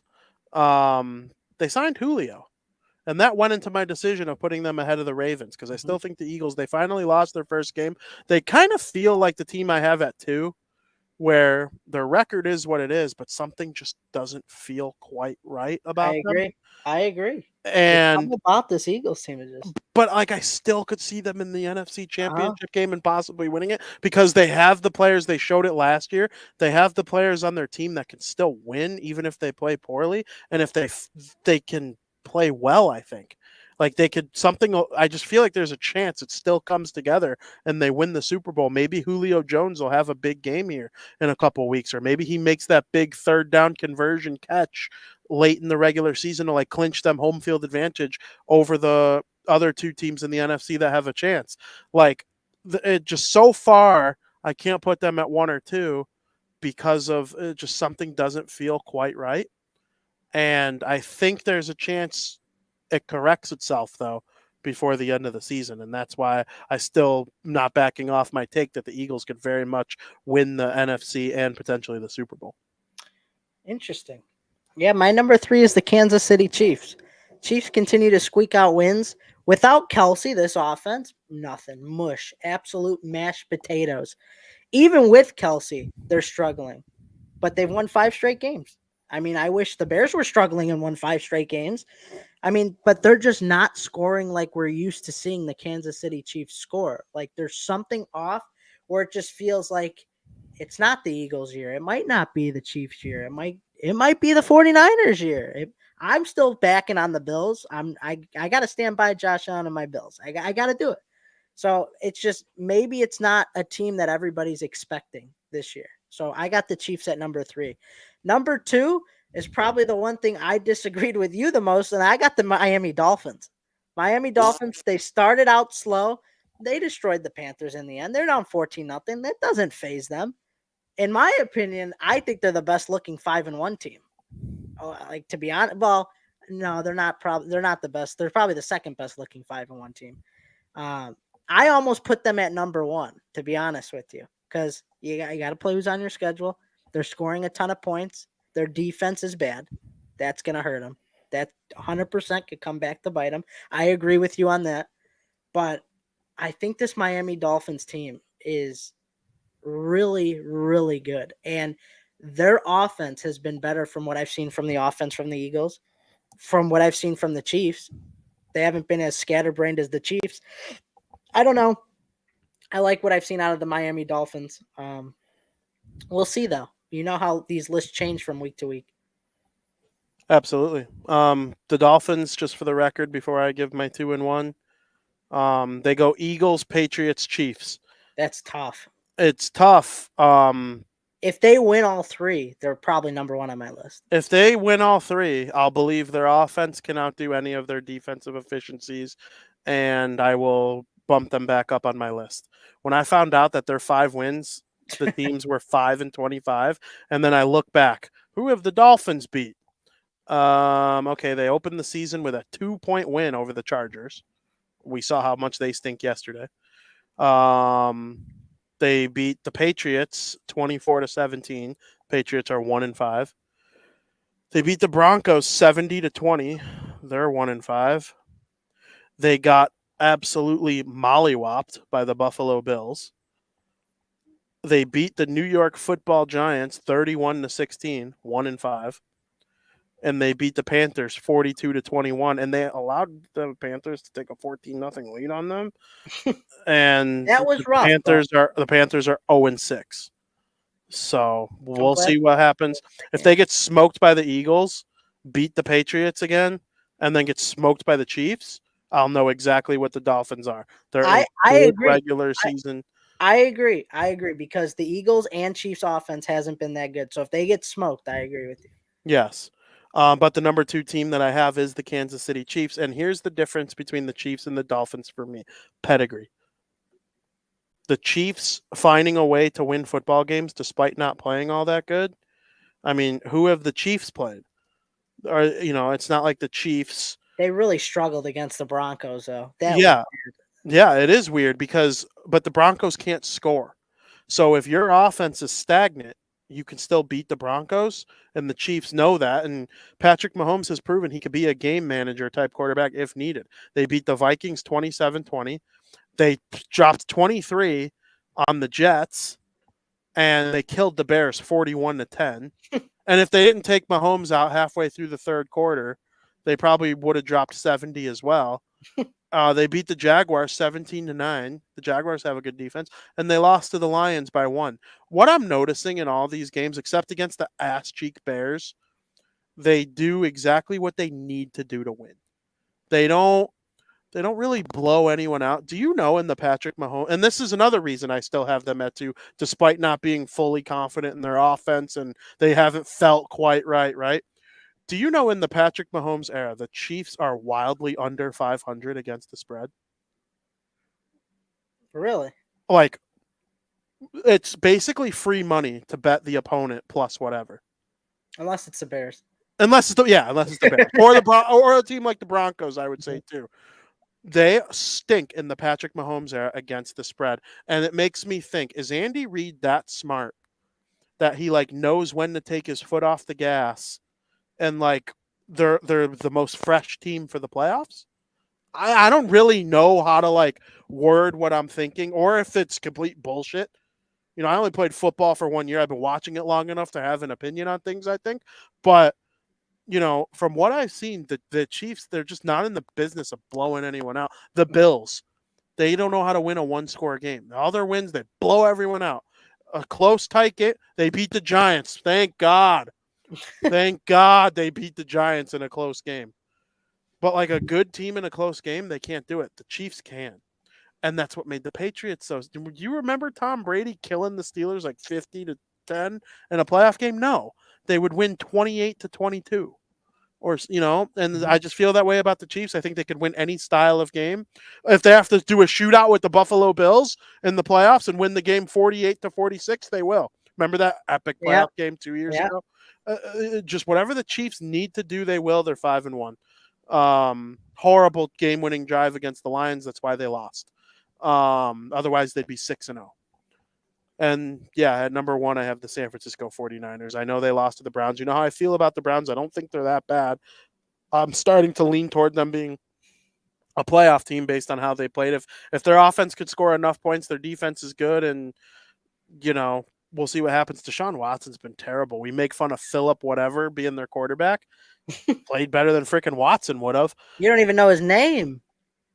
No, I don't. I don't have them in my top 10. Right. I'm not clamoring over the Browns. I just don't. I think they can beat any team on any given Sunday, as they've proven. But the 49ers, they still played well. They had a chance to win the game in the end. We'll see what happens with McCaffrey. But, I mean, I could think of a flaw for every team. And I heard this on Colin Cowherd, and I did my own research on it. I looked at all the positional groups on San Francisco. They have a star at every positional group. Every single positional group, there is a star, a linebacker, the line, the offensive line. Do you consider Brock Purdy a star? Okay, that might be the one thing you can argue with me. They don't have a star quarterback, but he makes league minimum. So and he plays well enough. The rest of that money's spread out against the rest of the roster. So I think the 49ers are the best team in the NFL right now. That doesn't mean you win the Super Bowl. The Super Bowl winner could not be on either of our top 10 lists, and it really wouldn't even surprise me all that much. But I mean, what if the Jets defense keeps them in enough games where they're roughly 500 and Rodgers comes back. Get out of here with Rodgers coming back. He's not coming back. He's coming back. He's not coming back. He will play at Get least out 3 of here. games this season. No. Yep. He's coming back. All right, Frank, what's your 2-1? I did my 2. It was the Dolphins. Yeah. That's My right. 1. Even though they lost, they've been here on my number 1 as my number 1 since the beginning. You know what it is. It's the San Francisco 49ers. And, I mean, yeah, they lost. Jake Moody blew the field goal. They could have won. I give them the benefit of the doubt. Take this loss with a grain of salt. I don't put much stock into it. Not only that, but literally every team around them looked just as bad. There was nobody here to claim the number 1 spot in the NFL, which is why the San Francisco 49ers, for our 3rd list in a row, is number 1. There you go. We agree. Yeah. Our lists were wildly different, just as I predicted, though. They were not, wildly different. I mean, we both had like the same 10 teams. We did have the same 10 teams for the first time. This is our 3rd list. That's the first time. And we added teams in that weren't in there. So it's like, they were different, but not far off. I do think the top 10 becomes a little bit more fluid as the season goes along in terms of who's in any given week. And that's why I did 2 weeks instead of every week. But I like the 2 weeks. We need a break in between, let things settle, see what happens. Yeah, maybe once we get to like week 15, we'll do every week. Because then but maybe not even still. We'll see. Frank, tomorrow we're doing a special episode of Crosstown Crosstalk at 11 a.m. So make sure you tune into that. We're going to be talking about the Major League Baseball playoffs. The ALCS is currently in favor of the Texas Rangers, 2-0. And the NLCS is the Philadelphia Phillies by a series record of 2-0 over Go Rangers. the Arizona Diamondbacks. Go Phillies. Rangers. Go Phillies. It's fair. I want the Phillies to win. We both can't root for the same team. It wouldn't be fun. No, it wouldn't be fun. I want Harper and Trey Turner to win a World Series. Like, I need it. Didn't they get theirs already? Turner has one. Harper does not. Yeah, and I want Harper to win one. I like Semien. I like Semien too. Corey Seager. Former White Sox. Yeah. Seager's won the World Series. And I just want them to roll over the Astros. I'm loving every second of this. Yeah, you set a bounty on the Astros. So, whatever team beats them, you'll root for to win the World Series. I can't stand them. Yeah. This is great. Honestly. Well, you're going to have a bad ending. Get out. I think the Astros come back. So make sure you tune in tomorrow, 11 a.m. Got a good show. We're going to talk about all these going on in the playoff world. Frank, little BB25, do you have any notes on that you wanted to share? Of course. I love Comic Book Week so far. Comic Book Week competition is iconic in Big Brother. I just think Jag wasted an opportunity to put up Corey in America without telling him. Should have just not. I don't care if they're going to be the replacement nominees. The move to make was to put him on the block initially, under the radar, make that big move, show us you got cojones. And he didn't do that. That's a wasted move. The jury would have respected that so much. But instead, cowardice act. I was so irritated. You have no idea. He had no intentions of backdooring him either. You're not going to tell me this was all part of his plans. If Blue didn't win the veto, she was walking out the door this week. So, and I know you haven't been a big fan of Sari, but she's playing a pretty good social game. No, it's not that I haven't been a big fan of Sari. She's just not a Survivor legend. And she stinks at Big Brother, I agree, but her social game is exceptional right now. Yeah, she's still there. I'm with you on that. I think she could have won if her son wasn't a moron. Yeah. I do. Or he could have won. I really, really do think that trio could have been the final 3 if they weren't dumb. They had too many enemies. You don't what did you have to hate all those people for? Yeah, there was no anytime somebody did something that wasn't good in Jared's eyes, he was storming to get him out. Making too much waves. Yeah, I agree. I do think Jag made a bad decision with who he put up this week. Oh, but I think it's going to work out and make him look better in the end.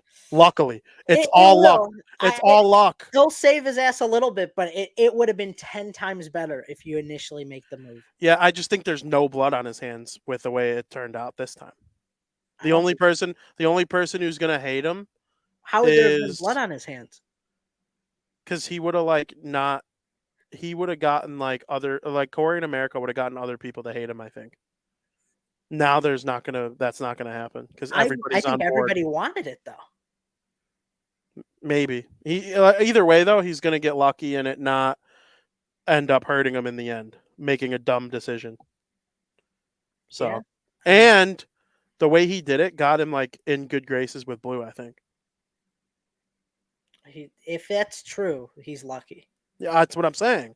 I do think there's a bit of luck because I don't like the move. I didn't like the move the way it went down. I hated it too.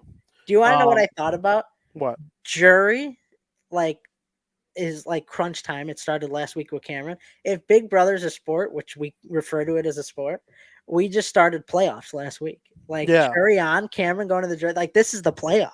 Yeah, I agree. Yeah. That's true.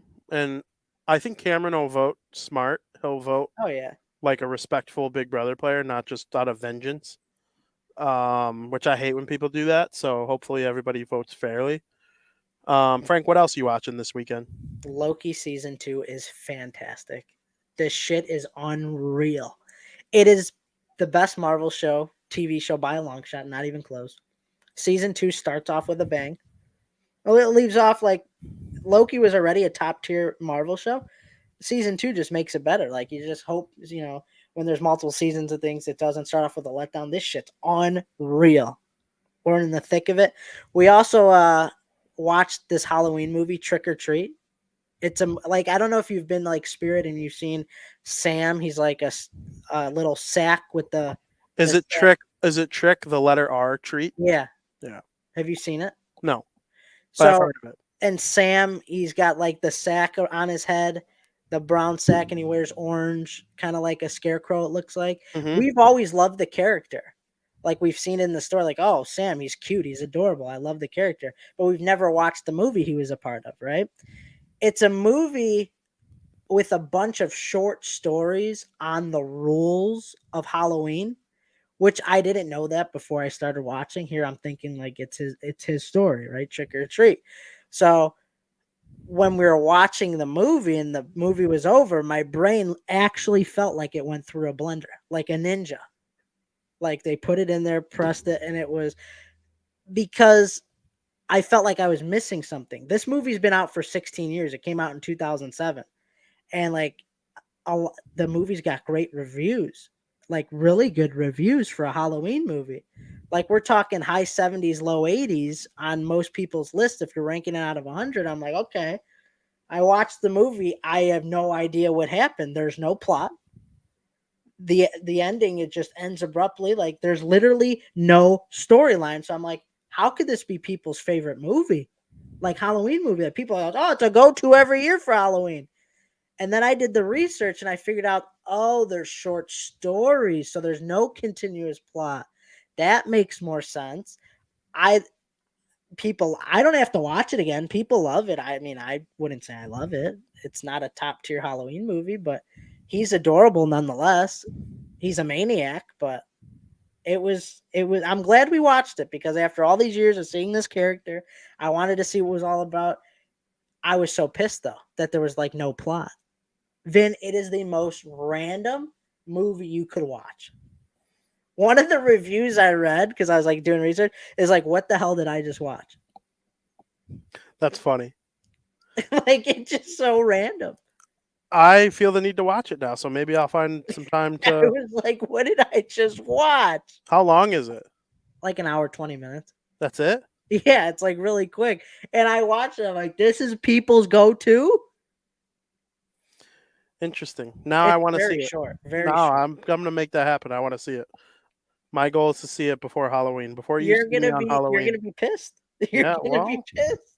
We'll see. And I want you to watch it because I want to discuss why certain things were in the movie. Okay. So there you go. There you go. For me, I'm gonna be watching sports and more Letterkenny, I think. Hell yeah. Letterkenny's fucking hilarious. So I'm gonna keep that rolling. I've been watching some Marvel movies on the side too as background noise while I'm working. So we will see. But yeah, the Devils, they play Friday and Sunday, and the Bears versus Raiders, and then college football all day on Saturday. I'm probably not going to move from the couch much starting at Friday at 5 p.m. I might, outside of the big Halloween party that you will be at, correct? Yeah, I'll be there. Thank God. Frank, don't do that. You're one of my go-to hangout people at those parties. Maybe I'll show up as Sam. Well, I'll probably have watched it by then, so we'll see. But yeah, and then lots of college football on Saturday. I actually can't wait to just sit right there and not move. No shows, no Devils on Saturday. It's going to be an interesting time. So very much looking forward to the weekend. Frank, a very long show. Very long show. Let's roll through and make people some money in America's favorite podcast segment of the week. Breaking Bets.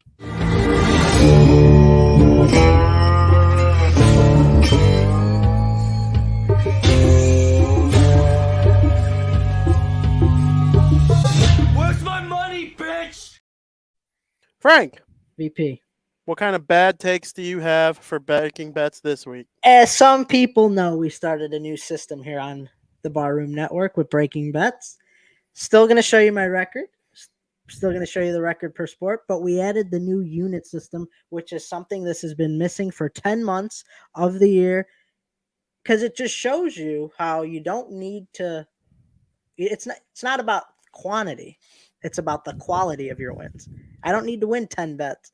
You got to win a couple to get to choose the ones with the good value, get the profit. So last week we went 3 for 2. We got 4. We went up 0.5%, right? Wasn't great. We went 3 and 2, not great. However, the units win loss was unbelievable. For those who tailed, here we go. Here's the new graphic. If you are $100 per unit better, which is a standard for a lot of the bettors out there, and you took my picks last week, you'd be up $463. If you were a $10 per unit better last week, you're up $46, which is great. We're up plus 4.63 units.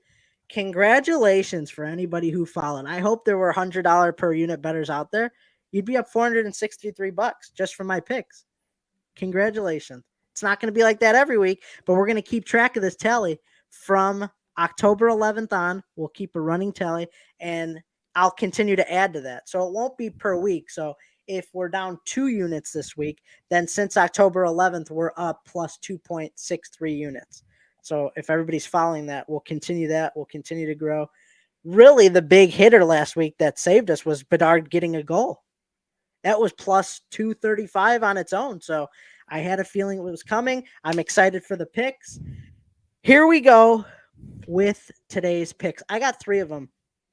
First one, there's a little contingency, and it's only going to be if Trevor Lawrence is playing, which I assume he will be. They're optimistic that he will be. The injury report just came out like 10 minutes ago. He is listed as questionable. Okay. Well, this bet is Jaguars at the Saints. It's going to be for that game. It's going to be a 3-unit bet, our biggest unit play we've done so far, but only place the bet if Lawrence is playing. If he doesn't start the game, I'm not adding this into the record. So this is contingent on Trevor Lawrence playing. And if he is playing, this line super disrespectful. Jaguars are plus 100. Saints looked awful last week against the Texans. Jaguars are one of the hottest teams in the NFL right now. I'll gladly take the opportunity in this situation to take the Jaguars at even money. They're hungry for a win. They're hungry to make the playoffs yet again. The Jaguars are the much better team, and even on the road, they should be able to get it done. I like the Jaguars money line plus 100 for 3 units as long as Trevor Lawrence is playing. That's my first pick. Second pick, we got some we got some MLB playoff baseball. Got the Astros and the Rangers. Rangers find themselves up 2-0. Javier's pitching against the returning Max Scherzer tonight. Listen, Javier coming off a great, strong performance for the Twins. Only gave up 1 hit, no earned runs. Very good outing, but he struggled with walks, which is something that he struggled with all year. He walked 5 Minnesota Twins, and it didn't bite him in the ass. If you walk 5 Texas Rangers, you better believe they're going to take advantage. It's hard to believe that the Astros would be down 3-0 in the series, but the way they've been playing, I don't know how they would come home and lose. So I'm taking the Texas Rangers money line, minus 130, bet to win 2 units. So if it's minus 130, you'd have to bet $26 to win 2 units. Or if you're $260 to win 200, bet to win 2 units. Don't put 2 units on it. So that's my pick for you there, Texas Rangers money line. And lastly, I had to throw in an NHL pick. We did a lot of talking on the show about the NHL. It only feel right to put in a nice, juicy game tonight. Penguins at the Red Wings should be a great game. I like the Penguins money line at minus 130. Also bet to win just 1 unit on this one. Not as confident, but, the Red Wings have been playing hot, and so have the Penguins. On paper, and really not on paper, but in general, I think the Penguins have the overall better roster. And I like the way they've been playing more than I like the way that the Red Wings have been playing. I'm hoping Jari continues to be as shut down as he has in the early going of the season. This has the making to be a very good game, but I think the way the Penguins offense has been succeeding lately, this is a great opportunity to pick a nice road win up for the Penguins. I like the Penguins money line, minus 130. Remember, bet to win 1 unit. Those are my 3 picks for you this week. Hell yeah. Good picks. Very good picks. It's going to be interesting to see how you do. I'm rooting for everybody who follows you. And you yourself, go get that money. Profitable if you followed me last week. So absolutely. The Canes have recalled goaltender Peter Kochetkov. Hell yeah. Here it comes. The Kochetkov era is upon us. Yep. The Devils smoked him last year, so I hope he starts in the playoffs too. All right. What a good show. I mean, we talked about hockey for a long time. Hockey is back. Isn't it suck? Yeah, it's terrible. I hate it. Yeah. I hate having it back. All right, Frank, what a good show. I'm glad we got to go through it all, talk a little football too at the end. You're going to make people some money. Tonight, as you said, the Pittsburgh Penguins will take on the Detroit Red Wings, and then the Washington Capitals will take on small slate. The Ottawa Senators. Yep, it's a small slate. You got a Canadian game and then the national game on TNT. So it should be fun to watch the Red Wings play the Penguins. Those are 2 historic franchises with, some great history. And, it'll be fun to watch them match up and see how they play against one another. So I'm looking forward to it. And then again, as I mentioned before, you're going to want to tune in tomorrow at 11 a.m. to Crosstown Crosstalk. And then over the weekend, all sorts of Bears coverage with Mike North and Fantasy Football Goon and Greg Gabriel. Dan and Aldo bare their souls every Tuesday night following the Bears weekend. So it'll be fun. It's a good time here at the Barroom Network. Make sure you click the notification button if you're on YouTube or following along on Facebook or Twitter. You could follow Frankie on Twitter at the King Bean. You can follow me at Vinny Parisi. Read all his shit at apptrigger.com. Read all mine at the 5 different fan-sided sites I wrote for.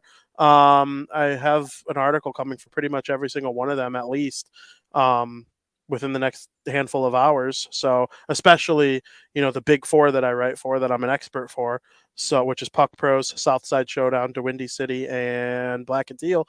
So lots of stuff shaking up in the content game. Make sure you check it all out. Help us out. Leave comments. Send Frankie DMs and tell him why he's a fool for his placement of certain teams in his NFL rankings, or Austin Matthews only getting 30 more goals this season. I mean, just roast them. Absolutely roast them. Should be fun, though. It's going to be a great year, and I can't wait for next week on Bardown Talking Hockey. And for you Chicago Cubs fans out there, you're going to want to be paying attention to at Vinny Parisi on Twitter, because we have an extra spectacular guest coming next week on the program. and I'm not announcing it fully yet. I'll probably announce it either at the end of the episode tomorrow or over the weekend online. So make sure you're following along. I'm excited to bring that to you.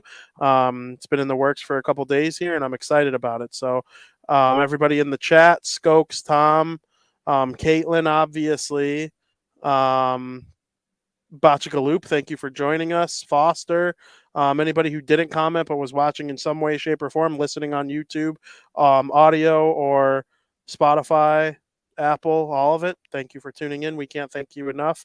And as always, make sure you watch hockey, no matter who's playing, and thank you for listening.